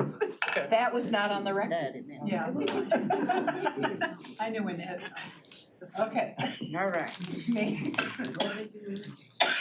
If Megan shows up, I didn't do something right. Okay. We are moving on to the public communications budget hearing. Welcome, everybody. And with that, we're going to let you guys make your presentation first, and then each of the commissioners will ask a question. We'll try and do this in 45 minutes, so the floor is yours. Thank you very much, Commissioners. I appreciate it. I'm Deputy County Executive Walt Herzig. The Public Communications Department does report up to me. We currently don't have a director, which is why you're seeing me and not a director. So I would love to introduce the members of my team who are here today, starting with Caitlin Keeler, who oversees our planning and project management team. So these are the team that does the intake of when departments have projects, marketing projects. They take that in, they work with other members of our team to deliver on those. They plan all of our events, they help to measure the success that the department has. Pam Tremble heads up our creative operations team. I know I'm like bouncing around here. If you think about creative operations, think about design, right? All of our graphic design, photos, video projects, etc. What's that? The website. The website, exactly, sorry, not that that's a big deal. So anyways, Pam's reminding me. So her team heads up all of our creative operations. Kathy Gray heads up our strategic communications team. So strategic communications, mostly our written content, whether that's for social media, whether that's for the website, whether that's printed materials. Am I missing anything here, Kathy? Press releases? Press releases. Bill. Now we get to Bill, our public information officer. A heads up. poet. He has poetry on his Facebook page like every other day. I am so impressed. Are you ready? No, I just pull snippets from. I was gonna say, our press releases aren't usually poetic. But now they can be. But they are, It's they learning, right? are to the point. And so Bill's our public information officer, heads up our media relations, which is all of our earned media efforts with the press. And Jim Ellison, who's our Chief of Older Adult Services, who heads up our outreach to seniors throughout the county. And Tiffany Luke, who is representing, and she'll come to the table shortly, is representing our community engagement team. I know many of you knew Ashley, who left us for Atlanta, and we're in the process of figuring out how we're gonna fill that position. Tiffany's a member of the team, and I wanted to make sure that she was here representing our community. Okay, because I've seen her rolling around, I didn't know. She's rolling, that's who she is. That's right, exactly. So thank you. We appreciate the opportunity to give you an overview of the department's work as you're considering the county's budget for fiscal year '24. I want to start with our key performance indicators and how we're measuring our performance. Well, it was working a second. All right, we're gonna wait till the clicker works here. Let me try to get on track. All right, okay, great, thank you. So DPC is we're in kind of an earlier phase on the KPI process than some of our other departments. So many of them you're gonna hear from have had 2 of those OakStat meetings where they've presented to the executive team and are tracking their performance. We've had 1 so far where we've set our headline KPIs, which we have up here, and they're designed to really do 2 things. 1, to measure how well we're communicating with the public and with our residents about services that the county provides and information that the county can provide to them. And then secondly, how we're serving our, for lack of a better word, customers internally in the county, because obviously we do a lot of projects for other departments as well as in collaboration with other departments. So we have just a few graphics to illustrate what our headline KPIs are tracking, not all of them, but a few. So on media relations, Bill, do you want to speak to this chart? Sure, and so on the media relations chart, we're essentially measuring our proactive efforts for earned media. And this represents January 1st through July 31st of this year. And so for the first 7 months of this year, the Department of Public Communications produced and sent out 46 press releases, which is an average of 1.5 per week. These 46 press releases earned coverage from 114 media outlets, or 2 to 3 media outlets per press release. And the news from these 46 press releases generated 494 total news mentions, which is about 11 news mentions per press release. And there's, and so that's kind of how we take a look at our performance on that. There is going to be a service level KPI, which is the other half of the job, which is fulfilled media requests, but that's what you see there on the chart. And, so I pass it to Caitlin next. Let's go to Caitlin, to talk about how we track our website traffic.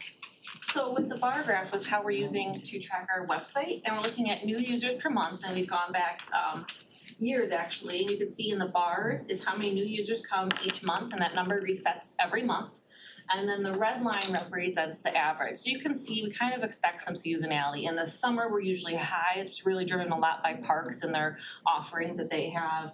You can see like a bump when they're state of the county. And then what we use this headline KPI for is to see if we're keeping up with our baseline. And if it differs, then we dig into what's changed. So a lot of times you'll see a spike. Obviously COVID spiked it. When there's a boil of water, it spikes.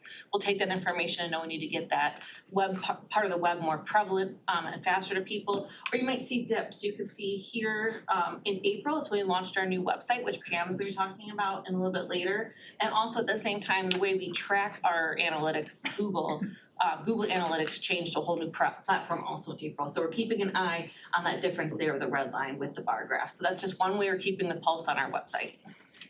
And I guess we also do see spikes around elections, obviously, because there are a lot of people going to the clerk's website, whether that's a primary or general election cycle. You can see those in August and November. Right here, all of us. And anybody here spends a lot of time Today is an election, so we're working with the IT department to monitor the website all day. Kathy's team's working to monitor social media as well all day. Okay, could we Yeah, that August spike last year was transit, you think? Yeah, most likely, yes, because we had a lot of advertising around then too, a lot of information, created a transit webpage, so absolutely. If we could go to the next slide, please, Pam, for Kathy to just give a quick overview of how we track our social media posts and impressions from those posts. So we are tracking all sorts of things on our social media, Facebook, Twitter, LinkedIn, Instagram, and let's see, do we have any other ones? Those are the main ones. YouTube. LinkedIn. Yeah. Yep. And we track followers, we track the impressions, we track all sorts of different things. Our followers have been steadily going up on all of our platforms.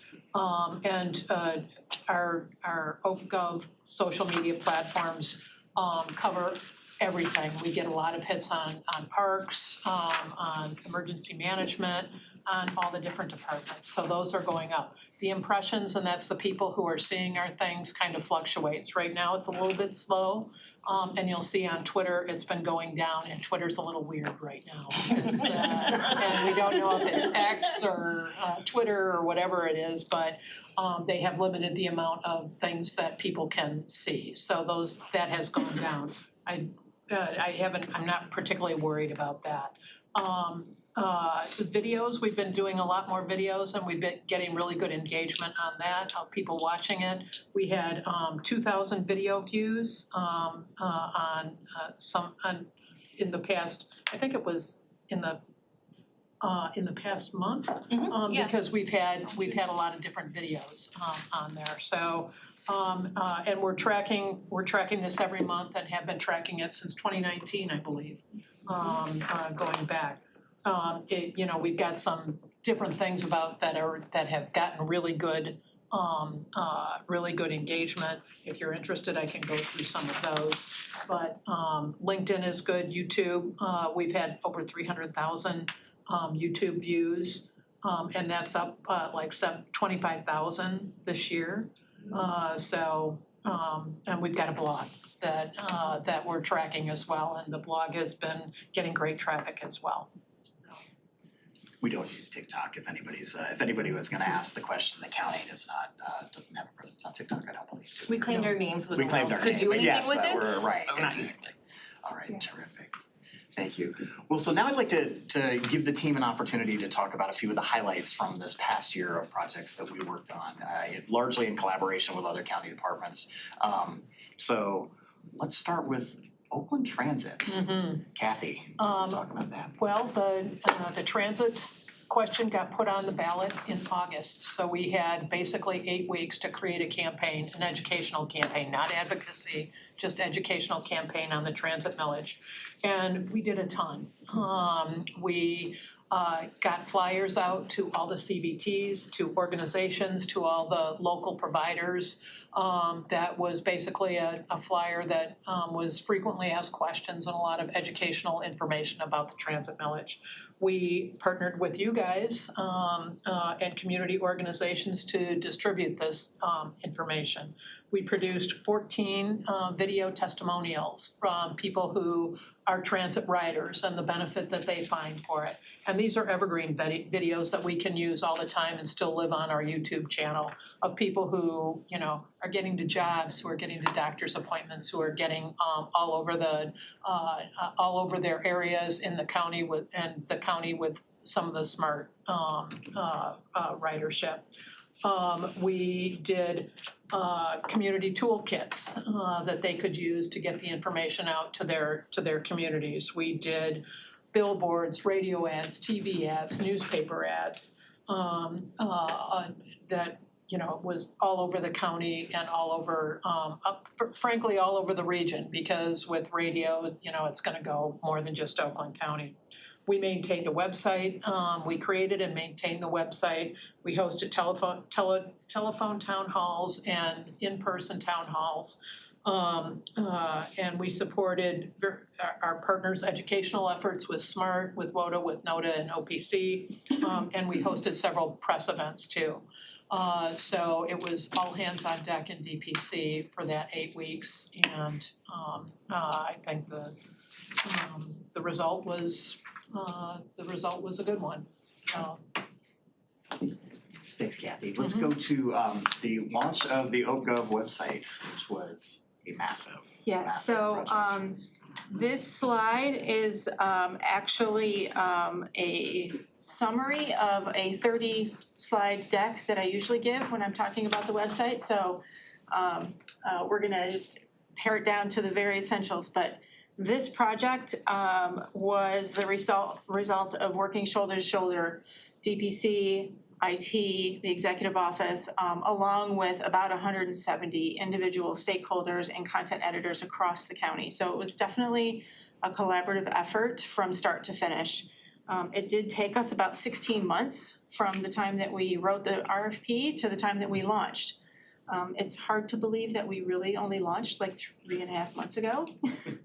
It feels like yesterday and a million years ago, but it is a continual work in progress. We did learn a lot of things throughout the entire process, especially during the discovery phase of the website redevelopment, when we were looking at, you know, community surveys, asking people what they thought or what they liked about the website, what things that they thought we needed to incorporate.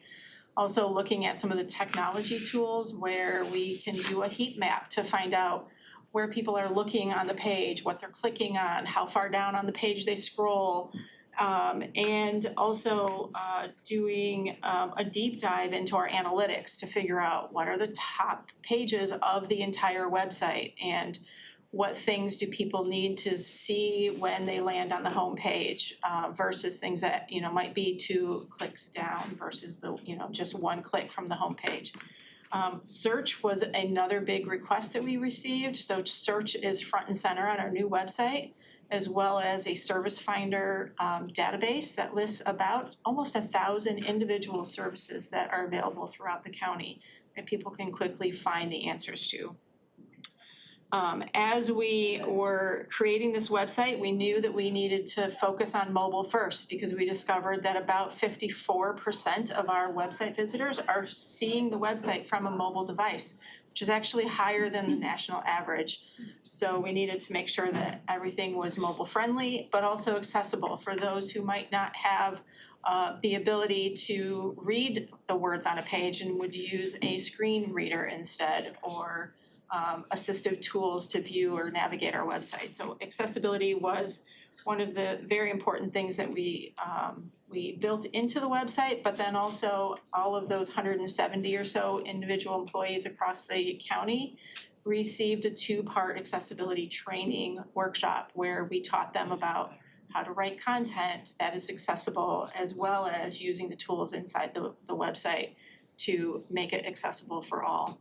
And Caitlin will talk about accessibility training a little bit more, but if you're interested in that 30-page or 30-slide presentation, feel free to let me know and we can go over that together. But that is the overview of the website, massive project. Poor Pam, I asked her to condense 30 slides into one, so that's why she did it. What? And I think one key thing to note is that the reason for that we launched a new website in the first place was because our old platform was coming to the end of its life. It would no longer be supported by We're literally 10 days away from that. Yeah, we literally got this launched 10 days before it reached the end of life where we would not have received any support. Okay. All right, let's go on to the next one, Juneteenth celebration. Caitlin, you want to talk about that? Absolutely. So I know, as you heard earlier today in some other presentations, Juneteenth is something we worked on really collaboratively with a lot of departments and elected officials. And I think it's a really shining example of how DPC is a convener and a coordinator amongst all the departments. So working with Harry and the DEI office on the idea of Juneteenth and what we wanted to do to bring that to life, and really partnering with HR on the event logistics and the program. So we wanted to incorporate also the board's historical marker, that the parks had a free day. We had facilities and all sorts of different departments, elected officials had their own meet and greet tables. We had amazing performers and food. We worked building safety to get a flag. So we just worked with so many different partners collaboratively really well. And then partnered with HR again on the employee and public promotions because it was both open to employees and the public. And you've heard how we had an amazing turnout with about 500 people when we were expecting 300. And then from there, the day up, we had some really great live coverage from the social team and a huge media turnout as well. So it was really successful. So not only are we looking forward to repeating that event, but also like repeating that process where we really bring everyone together when we look at any event countywide moving forward. I thought it was really exciting that we managed that we had so many members of the public. So it wasn't, you know, I think the bulk of people who were there were employees, but there were a lot of folks here who came to the campus for this event. And I don't know how common that is. So anyway, I think we want to try to build on that in the future years. With more food trucks. Yes. Yes, our apologies. I know that virtually all food trucks ran out of food. I didn't eat anything from the food truck either because they all ran out. More food trucks. Okay, let's we have one more to highlight, which is our Veterans Day observance that we did last year that I'm sure we're going to want to do again. Kathy, do you want to talk about that? Sure. You know, the county installed the lights on top of the 1200 building to mark certain occasions. I think we started out with support for Ukraine when that first started happening. And we decided we wanted to do something for veterans, and NACO sponsors something called Operation Green Light, which shines a light on the service that veterans do for us and the services that are offered for veterans. And it's so we lit the county tower in green and invited all the leaders of like the VFWs, the American Legions, all those types of things, to come into the executive office building to watch the light get the tower get illuminated. And it was a super nice reception. We had several dozen veterans there who came for it. You know, snacks, and we had a cake to celebrate the Marines' birthday because it was on the same day as the Marines' birthday. And it also gave us the opportunity to let the veterans know about the great things that our Veterans Department is doing with the Veterans Resource Fairs and that are happening throughout the county. We handed out green light bulbs because NACO was suggesting that people change their porch lights out for it. And so everybody got one of those, and the Veterans Services Department has the rest of the light bulbs that they're handing out to their veterans. It was just a really nice reception. It was a way for us to honor veterans and to show them that you know, Oakland County is there for them for all the types of services that they need. Thanks, Kathy. Okay, so key budget changes for 2024. There's really only one that we're requesting. This is not additional funding, but we're going to be seeking the creation of a new position, the communications and marketing assistant, to help as we scale up our communications to seniors in the coming year, which we'll talk about in just a minute here on the next slide. And we would offset that from funds within the department, from the Department Special Projects line would be our proposal to do that. So we just kind of add that additional capacity, both for seniors, and that person can also help provide some support services as needed for community engagement. But the focus of that person would be to help develop content and that sort of thing for our seniors' communications that we intend to do in fiscal year 2024. So key budget initiatives for 2024, scaling up older adult services. So Jim has been on board as our Chief of Older Adult Services since January, getting around the county to senior centers, meeting with different organizations and groups. And we want to kind of kick into gear our communication with seniors in a couple of different ways. So one, we've talked to an organization called the Gazette Media Group that hosts senior expos in about 16 states, including they tend to do, I think, 6 or 8 in Oakland County each year, which I don't think the county's participated in before. So we've been asked if we would be a presenting sponsor, if the county be a presenting sponsor at their upcoming expos. So there are 2 in September and October. We're kind of finalizing an agreement with them about that. Won't cost us money. We'll actually agree to promote the event, and in return, we'll receive visibility, and we'll share that with all of you and with our so you can share it with your constituents when we've finalized that agreement. But so those are coming up in September and October, and we'll kind of kick the tires on them and see, because they'll do a bunch in the next calendar year, and see if those are worthwhile things for us to continue to participate in. Secondly, we want to roll out a newsletter to seniors throughout the county. The number of times we send it is going to depend on the universe and how we define who a senior is, which I know is sometimes a question of where, kind of what that age cutoff is. But Pam is kind of working on different scenarios for us based on age range to see what makes the most sense for us to be able to do within the context of our budget. So we could do that 2, 3, or 4 times a year, depending again on the universe size and mailing costs. We're also, as Commissioner Gershenson knows, and anybody else here who's on the Healthy Aging Ad Hoc Committee, we've had conversations about funding that the board has assigned, I don't believe they've appropriated, for communication with older adults in Oakland County about programs available as senior centers now that, we're kind of post-COVID and, trying to get people back in. So we are partnering with board staff and with the ad hoc committee to develop a mailing plan and program separately, not within the confines of our budget, but it's one of the things that we'll be doing to help support this effort. So those are 3 ways that we're looking to kind of scale up our communication with seniors next year. 2 other budget initiatives, or 3 other budget initiatives, 4 other budget initiatives. Wow, we added 1. Sorry, my mistake.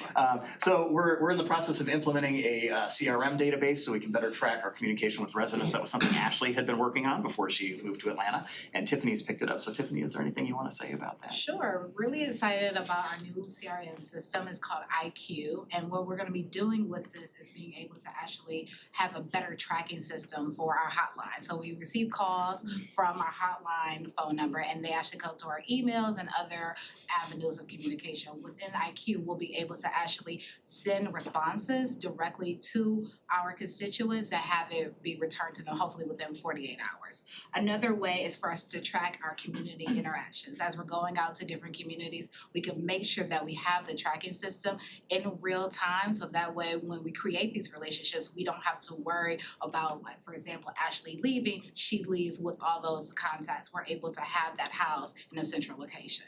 And then lastly, we'll be able to track all of our contacts for major events, such as our State of the County, as well as 40 Under 40. Really being able to have a place where we can house those names, relationships, and understand how we can actually extend out invitations. So instead of always having an invite go through Eventbrite, we'll actually be able to have it go out, and then if an individual hasn't opened that yet, it will actually go back to them in real time, so that way we're not duplicating and having communications get tracked and misused. So those are some of the things that we're doing. And actually, we're gonna have a training session this Friday to start the hotline conversation. So we're excited about that. Great. Yeah, so similar to things we've used in congressional offices that I've worked in that we don't have. And, here, it's so often people work from, somebody's got a spreadsheet of their contacts and somebody's got a spreadsheet of their contacts and there's this old invitation list from this and it's not all in one place. This is an easy way for us to kind of keep that information in one place for the proactive outreach that we do. And then as Tiffany said, as our residents and constituents reach out to us, it allows us to kind of track our interaction with them.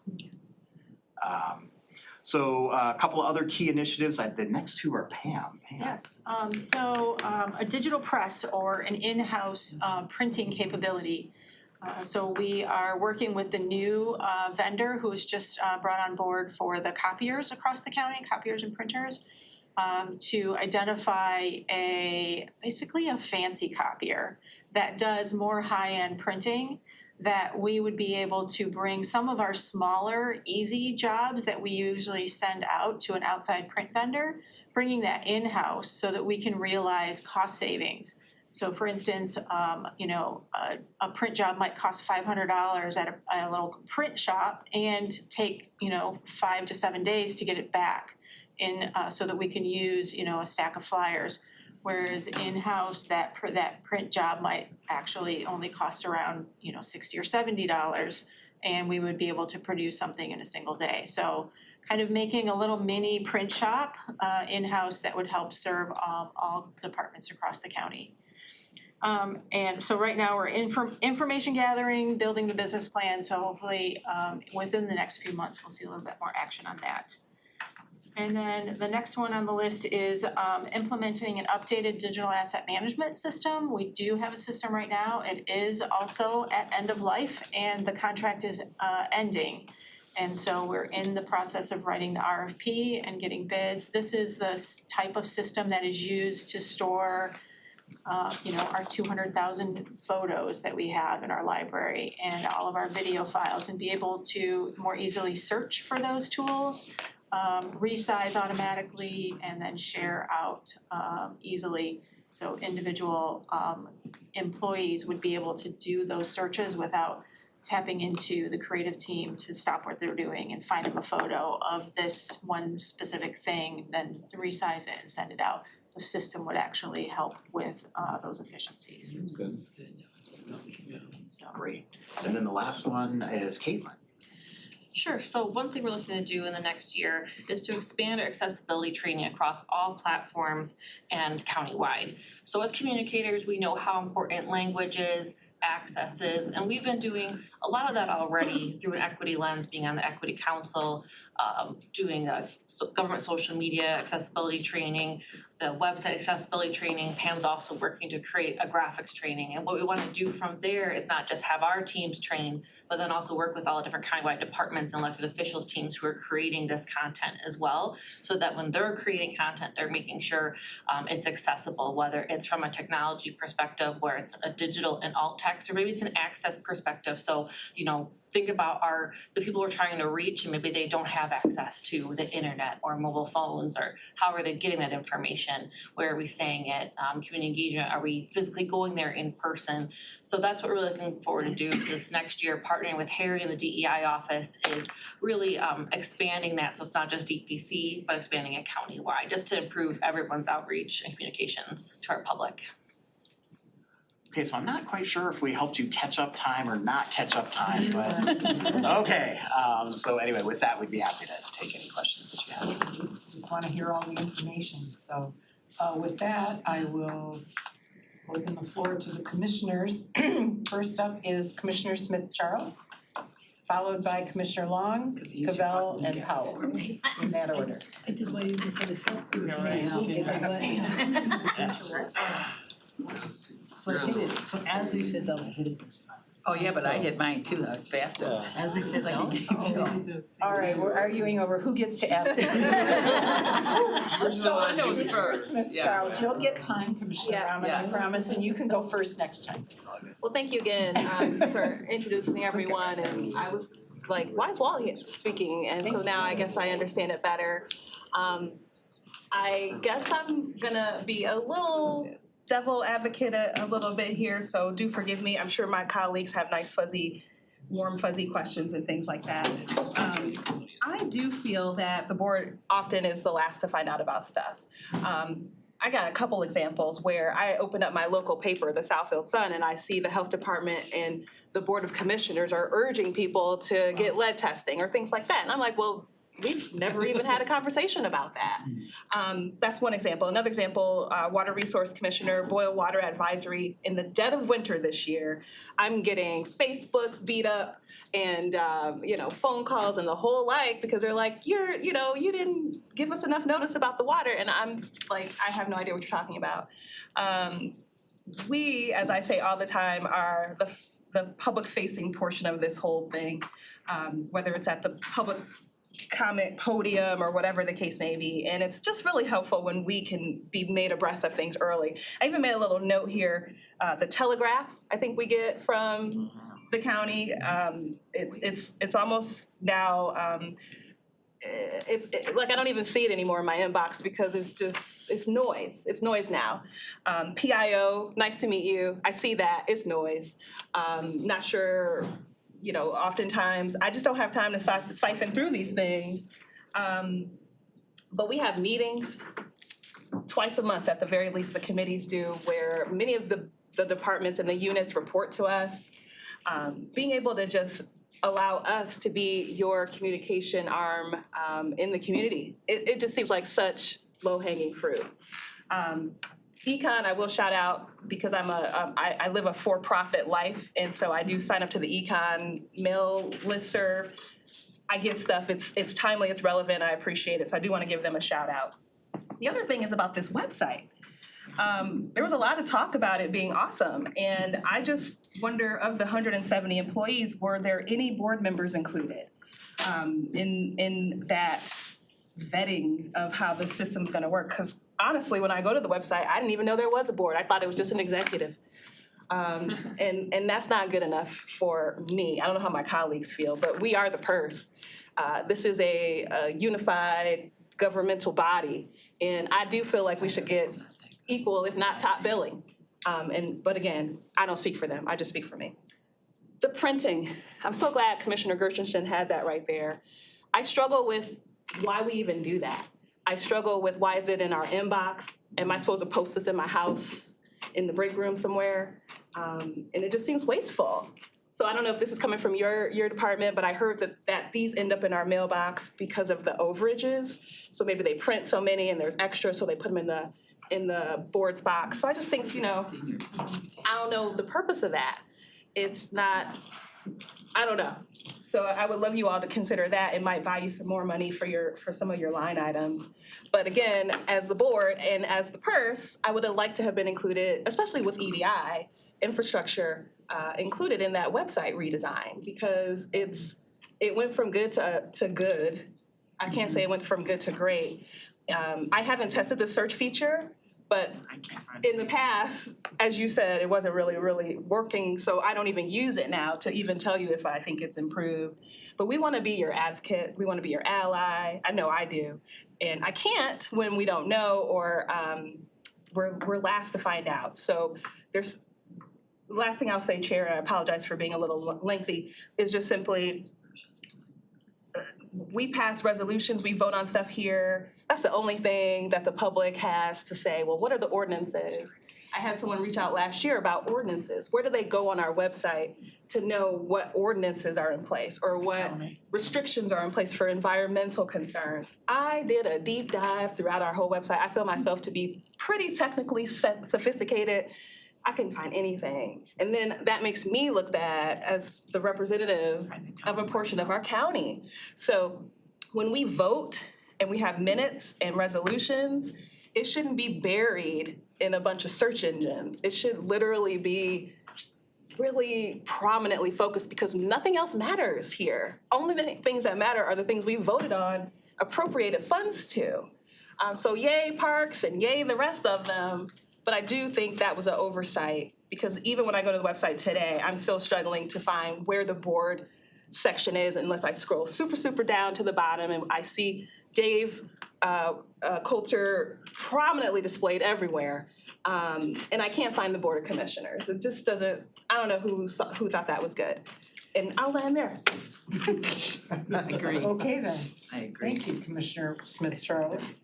But I will say, to find the Board of Commissioners, you have to go on the front page, then you go down to public officials, and you click on that, and then you can No, find the get right Board of on the board. Commissioners there, so it Get is on the not board. a click You to can get get to the there Board of now by the Commissioners. one. You can get there. You can get there, but I can't, I'm trying to look for elections right now and I can't get there.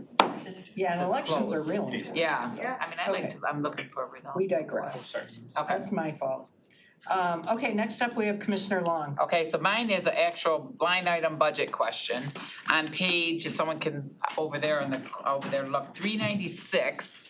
Line item, advertising, I think it's 730072.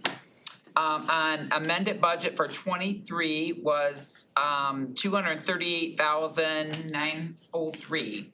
And then I see that we're amending for 24, we're just putting with the 150 again. Was that the transit ads, or what did that spike of that cost go up? Do you know? Cause that's big compared to 150, I mean, it's up, but I'm thinking maybe we did the transit stuff like she said, so I'm kinda contributing the extra. It was 200 adopted, and then we went to 238, but I'm just thinking the timing, was that the transit?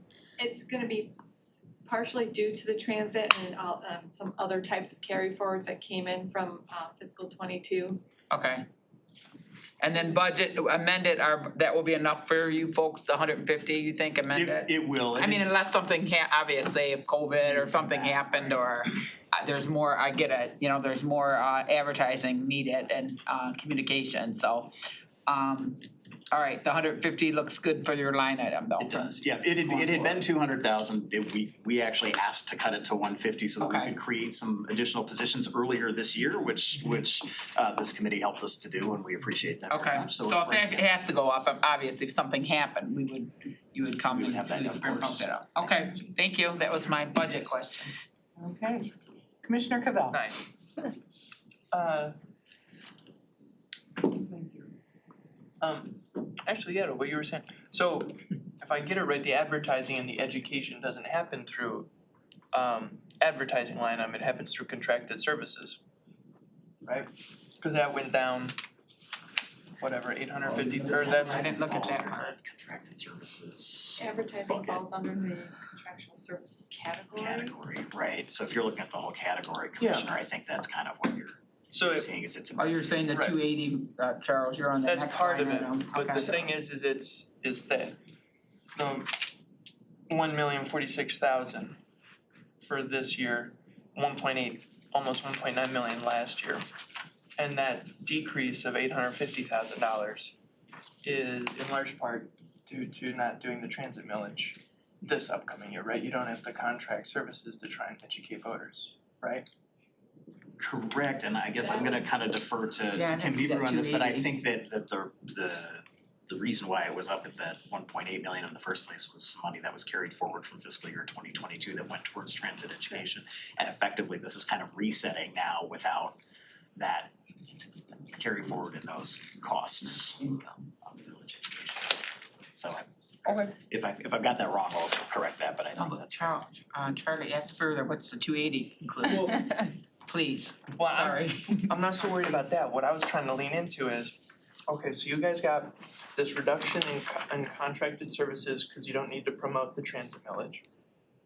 And then you got Jim, and you're hiring another person to support Jim, marketing communications focused on seniors. So you got some baked in like people time. And then you got 500K coming in from us through ARPA for the educating seniors about whatever part of our $8.5 million senior ARPA thing.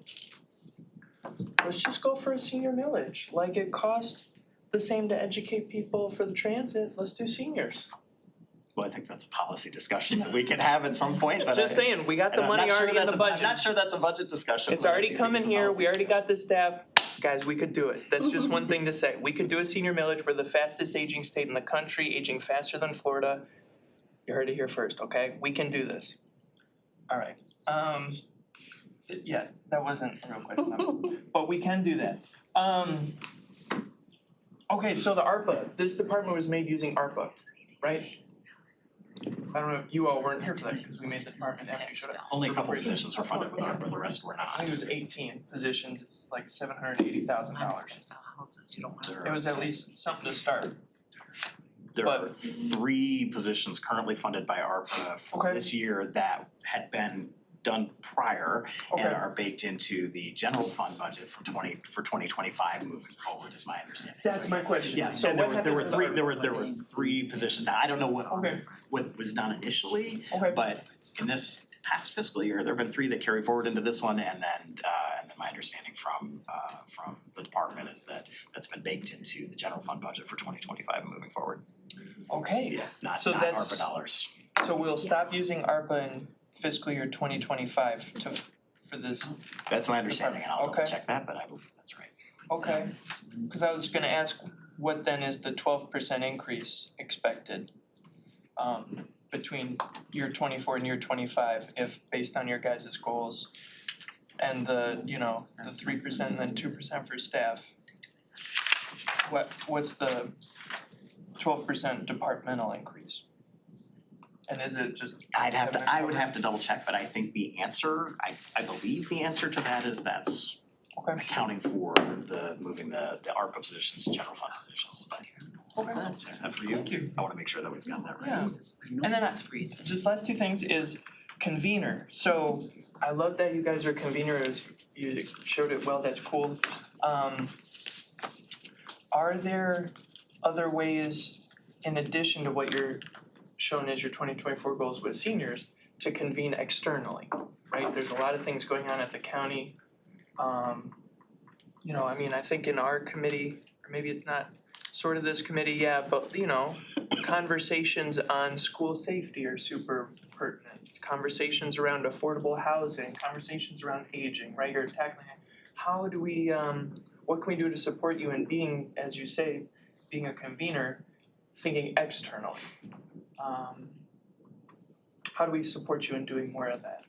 Sure, well, I think really that's incumbent on us to work with all of you around those issues that are of, shared importance. So I know that each commissioner has issues that they're particularly focused on, and maybe there are a lot of generalists here, but I know there are a lot of specialists here, and we'd be happy to do that through our community engagement team in part. Sometimes it's with our departments, where the expertise is in the health department, for example, and so we may, our community engagement team may work with the commission and the health department to be conveners around a particular issue or set of issues. So anyway, we'd be happy to do that, and we have done that. I know we partnered with Pastor Jones at Pontiac when he was convening a mental health roundtable, so we do happily play that role, whether we're supporting somebody else's efforts in the community or we ourselves are the conveners.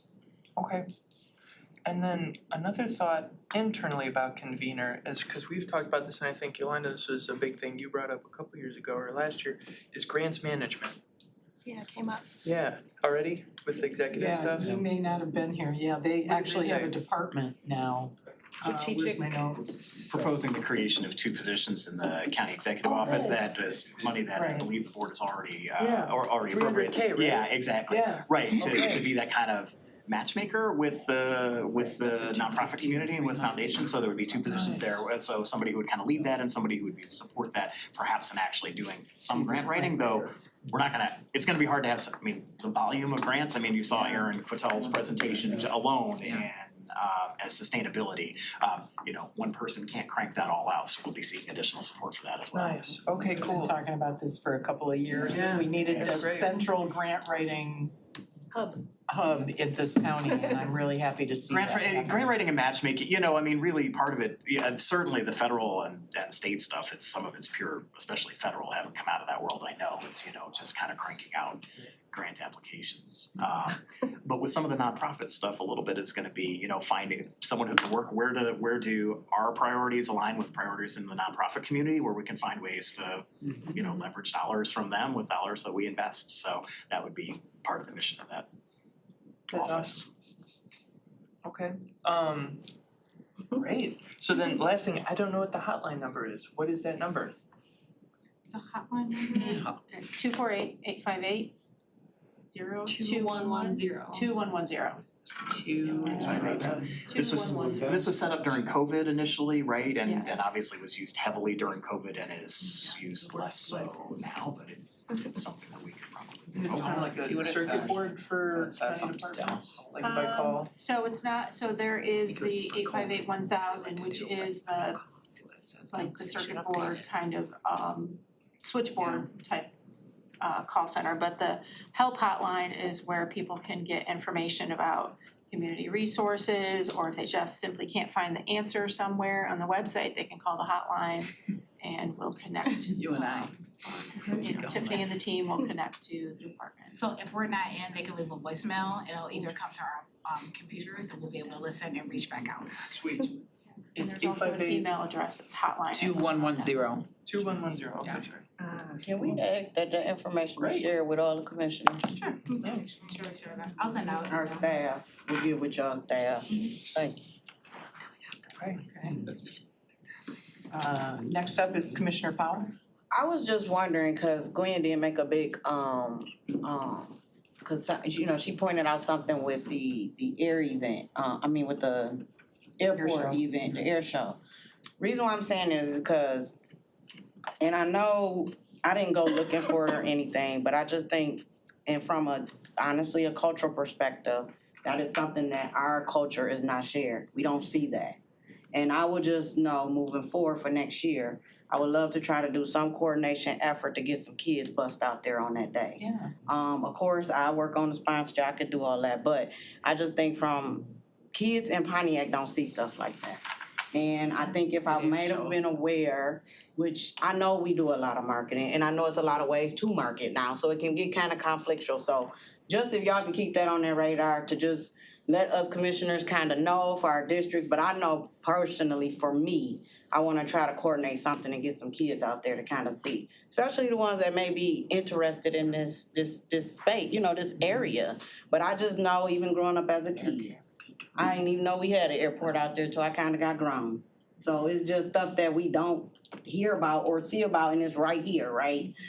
So I'm always trying to connect these resources and give this exposure to the kids from a culture, as an African American, but at the same time, is to help all my kids in my city.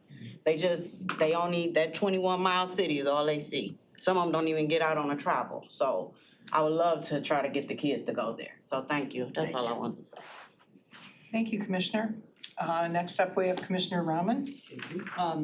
My comments really echo a lot of what Commissioner Smith Charles has already, her sentiments. I guess one of the frustrations for me, being new to this whole thing, is I'm trying to learn this job and be the face of my district. And a lot of the times I feel like I learn things the same way the community does. You guys do a great job with public communication. I know obviously that's what you're here to talk about is public communication. But as a board of commissioners, I feel like sometimes I'm the last to find things out. So when the community is asking me about things or, to Commissioner Smith Charles's point, it's frustrating, right? And I know, and this may be a question for Patty and our own board of commissioners, I know we have a communications department of like 4 or 5 people. How that interplays with all of you, to this day, I'm still not really sure.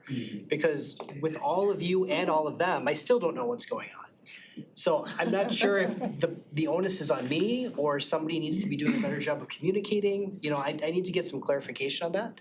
And I feel like that's a really big area of opportunity because you have 19 representatives here of Oakland County that could do a great job getting out in the communities. I mean, I go to all sorts of events. I go to, whether it's club events or city council meetings, to be able to advertise some of that, I think would be really good return on investment. So I think, to echo what she said, I think that's huge. And then the other note I had, again, which she had mentioned, is just the print media. I know we talked about this print shop that we got, which I think is phenomenal. But at the end of the day, how much are we utilizing print versus social media and electronic media? Those big flyers, I get them every week in my mailbox. And I'm not sure, somebody had communicated that they're just overages from what you've distributed elsewhere. And if it turns out you only have a dozen sitting around and we get them, that's fine. But I certainly hope they're not wasting the time and money to print those, at least for us. So my only comments. No, but that's a point well taken. And the responsibility for making sure that the board knows what's going on is squarely with me, so. I'm just saying, I mean, that's a conversation, that we should definitely have, so, which I'm happy to have. Something you don't know. If folks feel like there are things that they don't know about when they need to know about them, then we can fix that. Sorry, I was just gonna, real quick, I actually do go on every day to the website, and not to the website, but your social media. Yeah. Just so that I'm on par with the constituents who are following you. Right. And I'm hoping that I'm ahead of the curve, you know, compared to the residents, but at least right now, I'm happy to be on the same playing field with that. Okay. Okay, Commissioner Powell for a second. I just want to clean something up. We're not saying that our staff does not keep us informed. We love our staff, okay? We're cleaning that up, cause y'all help us a lot. We're just missing something and we're just trying to connect the That was my point, yeah. No, cause I've seen our staff. We love y'all. And you know I'm support staff first. Yes. They have to know first. I just wanted to add on from a communications perspective.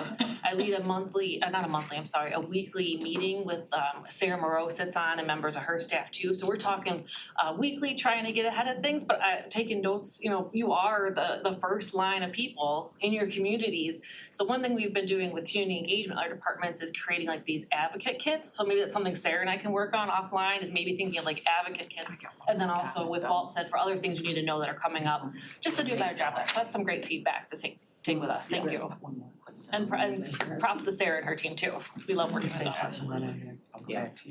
So this just kind of triggered for me something that happens to me when I'm on the web or on my computer and watching it. A lot of times things will come up in email that I would love to share, but I end up having to like screenshot and then share it on my Facebook page. This happens fairly often. Yeah. I really. already ready. Yeah.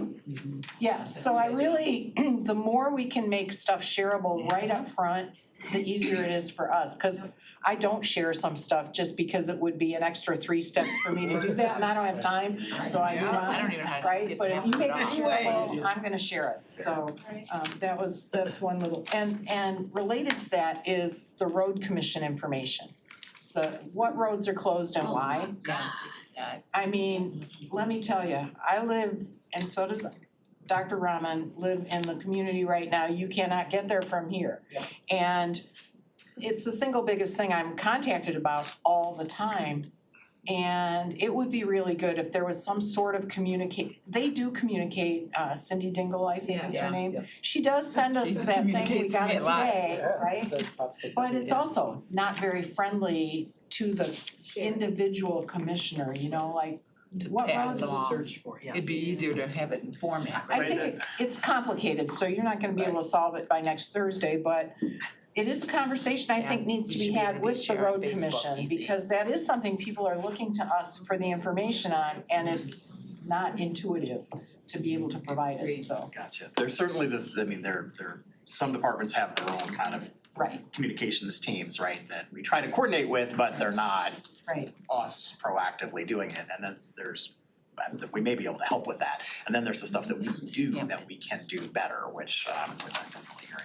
We're all trying to educate our constituents and answer questions, so yeah. Commissioner Long had All right, something real else. quick, just because we talked about printing sometimes is obsolete, but I gotta say that the Board of Commissioner mailing about the senior programs that you guys did last year, it was green and white. It had our commission face on there, contact number, maybe before you got here. That was very well received, because I was working down at the cider mill and people got that mailing, older people. So I don't wanna like say don't print stuff, because cider mill, yeah. I do say that with an accent, but anyway, everyone said, oh, I love, you know, and I said, well, it wasn't my mailing, and they said, well, it had so much information about senior center that we didn't know, so I mean, whether there's a cost, I know there's a cost, but you know, some seniors aren't on the internet. We have to remember, they liked that flyer, that one, that green and white. It was just enough white space. I had a lot of compliments on it, so. We're in the process of finalizing the one for this year. Okay, I think we really should do that, and as far as, you know, your folk, you know, you guys saying, but when you put the commissioner on there with their phone number, if you can, like you did last time, it just makes people aware, hey, we can help you if you can't find the senior stuff will help you. And I had so many compliments and I would hate to see that go, that printed version for seniors on that, so. We worked closely with the communication staff at the board to put that together. That was a really good one, so I don't wanna say, don't print stuff. Yeah, all you guys got one with your, and it had it was green and white and had the face of the commissioner and went to your district, and then it looked like it was personalized, but it was a really good mailing. So I hope that it's that good. In the midst of COVID, so. Yes, and then people liked it, yeah, it was in the midst of COVID, I think, and it had, some good information on, so I don't wanna not print anything, I don't want you to get that idea, because I think if everyone saw that one, if they didn't remember, it was a very good mailing, so, thank you. Anybody else have anything for the communications team? Thank you so much for coming and sharing with us and letting us beat you up a little bit, but these are I good hate to say I've because had worse because then you might come with worse, but no, seriously, I do appreciate the feedback. I mean, the only way we can improve is if we know where we need to improve. This is one of my favorite I take things it in the about spirit of the even. commission is really having this dialogue. I'm like, hold up, I said y'all. We just have to do this during budget season, you got my number, so people should call me and say, Oh, Lord, let me clean that up. Yeah. You can send the text messages between Barbara and I.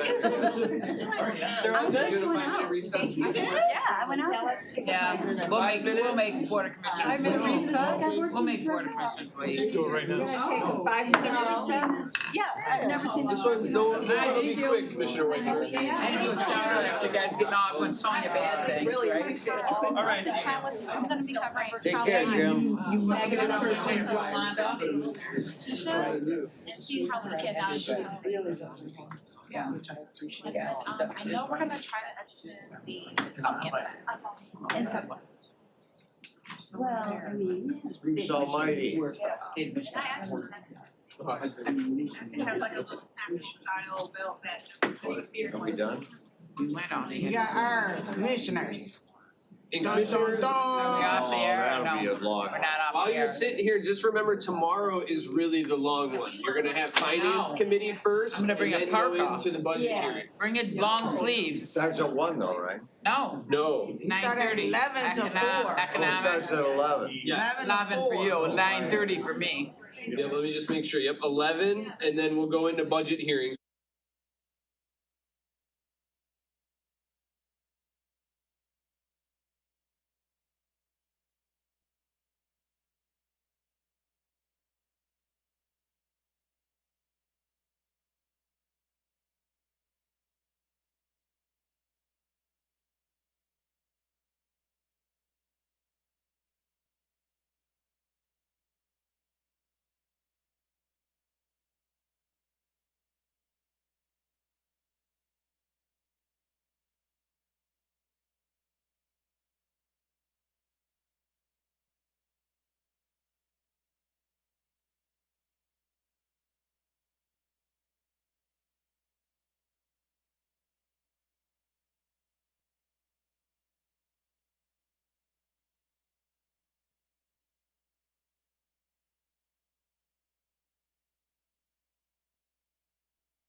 Okay,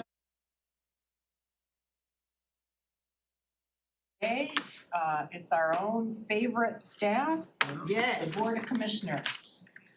Well, So, good welcome. afternoon. Thank you. I did not make a PowerPoint presentation because I you. looked Yeah. forward to just having kind of a conversation with you all, because usually we're passing one another in the hallway or running in and out of the meeting room and you only have a couple seconds, so I actually look forward to just sitting at the table with you all. So thank you for your attention. I will look forward in just a minute to clearing up a few things that, you know, I did here today. First of all, you know, I've been in the county government business for a long, long time, such as the same as many of you. And nobody knows what county government does. They only know when it's not there. So it's like oxygen. You don't know you need it until you don't have it. And so it's difficult to explain to people what county government is, what it does, what all of you do. And so we constantly are working on elevating your presence, your very important role in the county and in your communities. So just know that that is something that is being worked on, and we do that for you, the entire team, not just the comms team, but we all do that for you because we're here to support you in what you're doing, your important work, and what you want to get accomplished, and we want to help you with that. And I think you'll find that this team is one of the best teams you could ever hope to work with. So just as we appreciate you and all your efforts and what you're trying to do out in the world and in the communities, I have to say that I appreciate our team because we've really coalesced, we've come together, everybody knows what we need to do and everybody's willing to pitch in. Just a small example, when we had the community conversation last night, Sarah and I asked for some volunteers to come and help, and within 5 minutes, we had 6 people. So they just, you know, without hesitation, they volunteer to help out. They always want to learn new things. They work so well together. As you know, we have the 3 different teams within our overall team. We have the communications team, the analyst team, and the operations team. And the fact that you might not know who works for what team is great, because all you need to know is that everything that you need is being done. And it will get done, and we'll always make sure that you have what you need. So that was my little intro. You have an attachment to your item listing the goals. And so it's always our goal to provide streamlined and efficient service so that you can do what you need to do and do it better and quicker and faster and with more reach into your communities. So we continue to refine and train everyone with our agenda management system. You didn't even have this, and look at you now. You're just like, oh yeah, you know, what did you do without it? We can't even hardly remember. So you guys have come along great. Bigger stacks of paper. So that's our first goal, obviously, to always provide streamlined and efficient service to help you do what you need to do.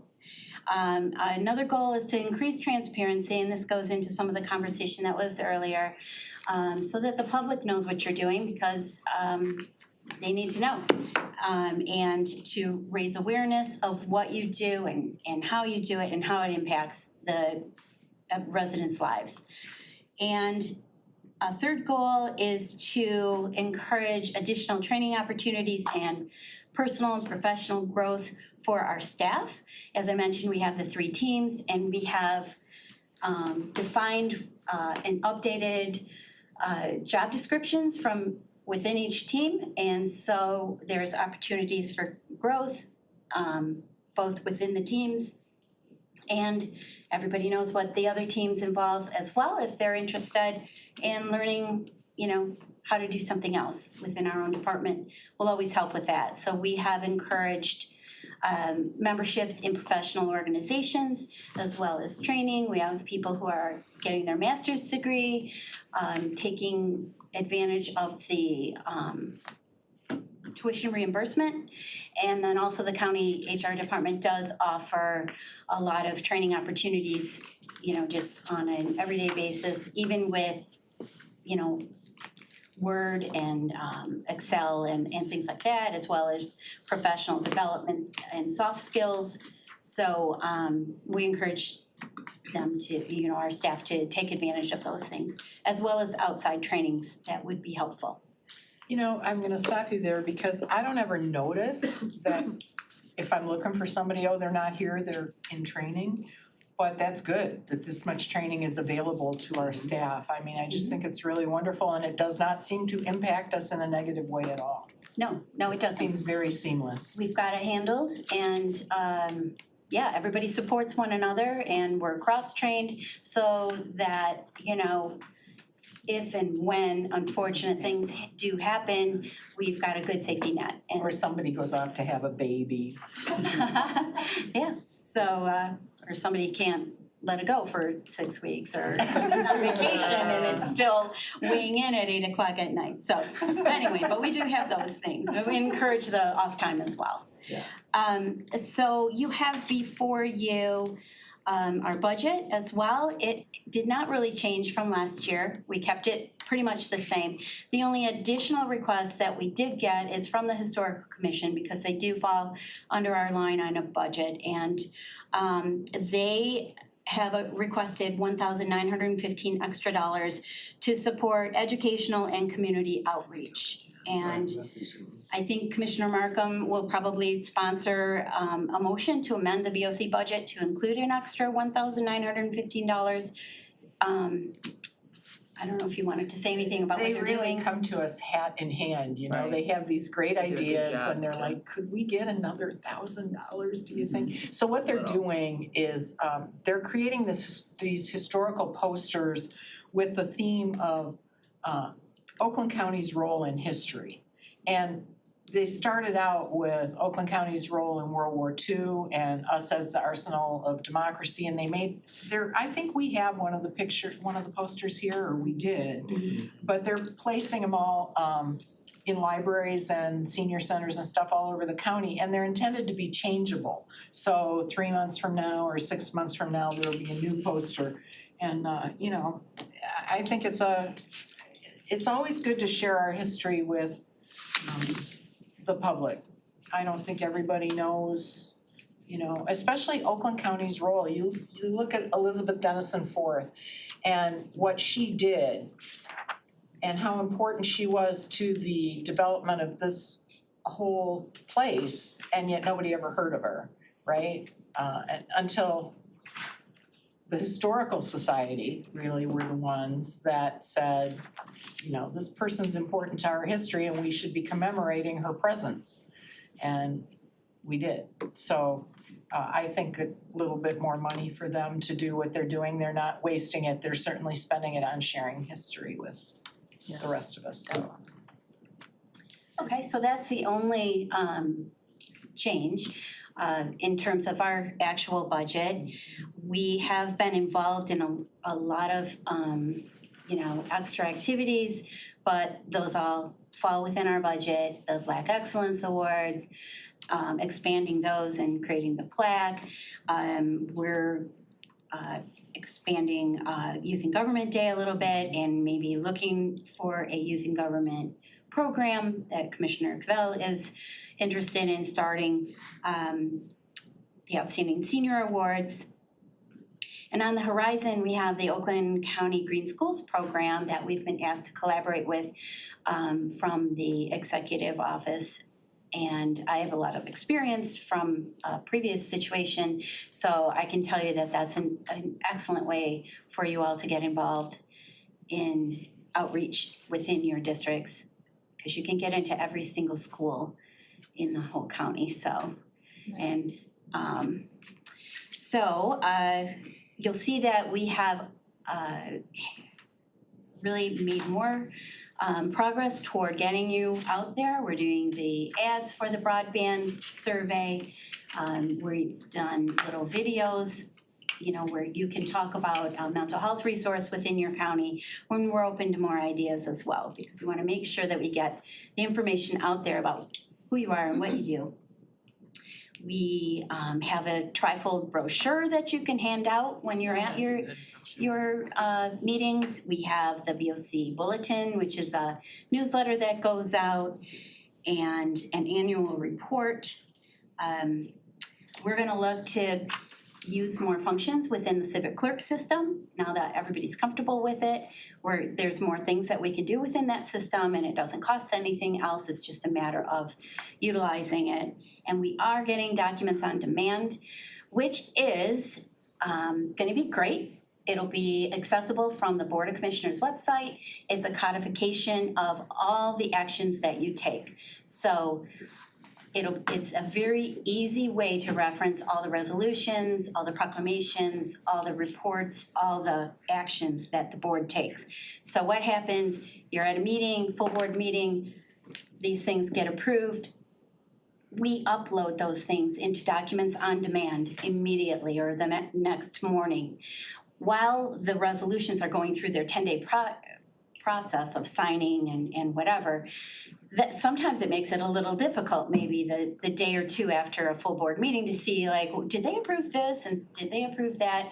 And if you weren't watching the meeting and you don't know how to really access the civic clerk system very well, we've got documents on demand, which you'll click on it, you'll see everything that was approved. And then once those signatures are executed, we replace what's on the website with the executed copy. So that is a really great system.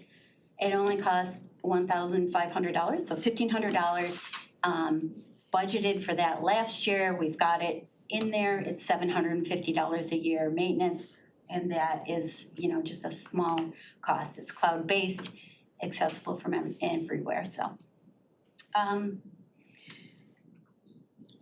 does anyone have any questions? Yeah, okay, well, I'll open it up to questions. We're gonna let Commissioner Rahman go first. Well, he hit his button real long time ago, I saw him. He did.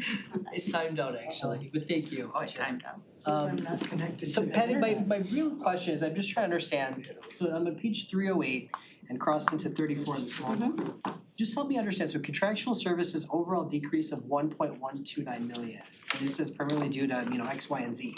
I'm just trying to understand, so special projects came down, you know, almost 408,000, professional services another 208.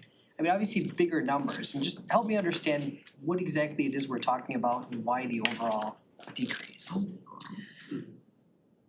It's basically gonna be coming again from carry forwards that were reappropriated from fiscal '22 into fiscal '23 to wrap up any type of special projects that the Board of Commissioners had Okay, to complete the projects, and then that's why you're seeing a large decrease. so there was that much of a carryover? Cause I mean, if I'm seeing this correctly, if you look at 23, we're talking $2.4 million versus 1.2. I mean, if you look year after year, it's 1.1 to 1.2. But then the amended budget for 23 was 2.4, which is almost double what it is for any other year. Right, and So is that all carryover? the majority of, yes, I would say the majority of it is coming because of the carry forwards that were reappropriated into 23's budget. And then, I mean, we can provide you a list of the carry forwards that were included in the year-end report from fiscal '22 to show you Sure. those carry forwards. Yeah, and we also account for them a little more clearly now. Where they used to be under professional services, was it? They were spread out when we first started. It's a fund balance. Yeah, so we've actually started to more clearly account for those to make it easier to understand. And so Commissioner, oh, go ahead. I was gonna say, actually, if if you go into the Open Oakland search and then just the resolution numbers referenced in the narrative in the little book for the Board of Commissioners. Right. And you can see the list of carry forwards that were approved to be carried forward into the Board of Commissioners budget. So the numbers I'm seeing, like special projects 4079, professional services 2089, those are the numbers that you're referring to carried over from 22 into 23? Correct. And so the commissioners, at that point, Commissioner Ryman would have passed a resolution saying what they wanted the money to go towards, and we would have gone through the process of getting contracts signed and the contractee as an approved vendor, but that may not have happened before the end of the budget cycle. And so that just gets carried over, and then Andrea, myself, and Michael Andrews track to make sure that those individuals are paid, and, you know, given as much time as we need to vet the contract. So in other words, we wouldn't anticipate this type of carryover to happen moving forward. It's just basically the way it's allocated more than anything else. It's not true money that's sitting there carried, it's just kind of. And I think a good example is, you know, commissioners have come to me already and said, I have 3 special project requests that I wanna get in right before the budget. Well, we have, I think at last year's budget, we had about 6 at the budget wrap-up that we passed. So those projects that will be approved probably at budget wrap-up, those will be carried over to the next year. I don't envision we'll have many more than that because Andrea's been doing a really good job of trying to track those and make sure that they're getting paid out as soon as possible. Thank you. Okay, next up we have Commissioner Smith Charles. Excuse me. To start by saying I really appreciate your department. You're probably one of my favorites. And I think where I was going was Docs on Demand, if that's a site directly or if that's a link somewhere, because I'm not familiar with Docs on Demand. I would love to know where to go for that. It's a program, it's a canned program that we purchased, and we are right now in the process of uploading all of our historical information, and it will live as a link on our website. The average person won't know that you're redirected to a repository of all this information. So it'll be on our page because it's not meant to replace any of the official historical stuff that the clerk is doing. But it is a great way for you all to track what you've been doing.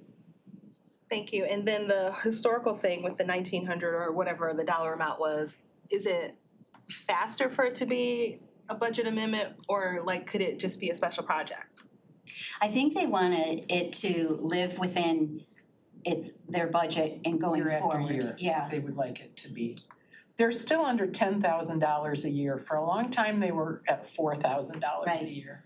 And we've kind of bumped them up over the last couple of years. And I've told them personally, you know, as long as you guys stay under 10,000, people are probably gonna be supportive. So that's sort of what they're looking at, is trying to stay there. With that additional funding, they'd be at 9865. They're at 75, right? Well, keep up the good work and if anything changes, we'll let you know. I will say that the big sheets that are in your boxes, it did get your attention. So it kind of accomplished, but those are mostly from HR, by the way.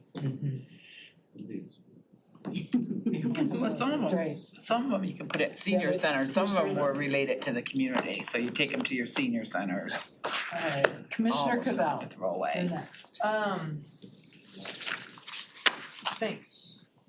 I just wanted to say, since Patty did a great shout out about the youth in government, I would love to pitch each and every one of you about how awesome it is.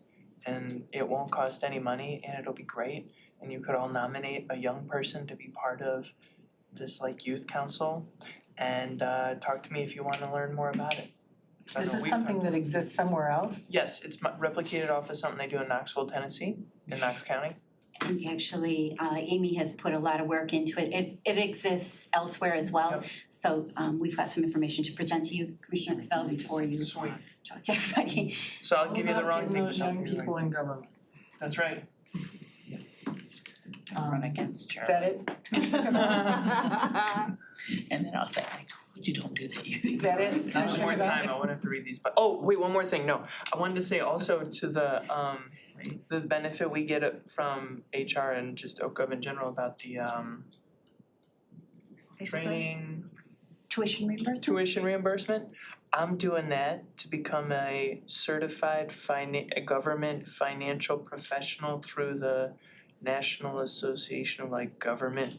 You know this. GFOA? Something like that. And so, cause they'll, I paid for it up front, but they'll give you money back, so just look out for better questions from finance committee and like Say your. he's gonna get dangerous. But also. We'll be here all day so, for just a finance You can meeting. do it too, like county official people can do it as well. Nice. They'll give you $1,400 a semester. Semesters. I know, right? Okay, is that it, Charlie? Yep. Okay. Commissioner Powell. So I seen on the back of this, and major issues. Right. You said administration, so we're, meaning, just kind of break that down. Do we need more staff? We need more funding? Like, what is going on? Cause it's listed, and then the legislative side, y'all said something with the, so I just want to bring more, like, what's going on there? Thank you. Said Board of Commissioners, major issues.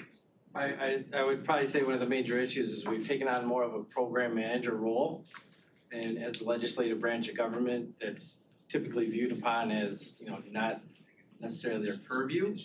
So administration would be propping up those specific projects that, or programs that commissioners undertake, or don't look to kind of have the administration take on and then oversee that, but mainly be the front facing of it. A perfect example is like local road improvement program. The commission has decided that they're gonna run that. They've been running it since 2016. So depending upon what you wanna call a major issue, but that's just, it's something outside the purview of what a legislative branch of government typically does. Oh, so we will have to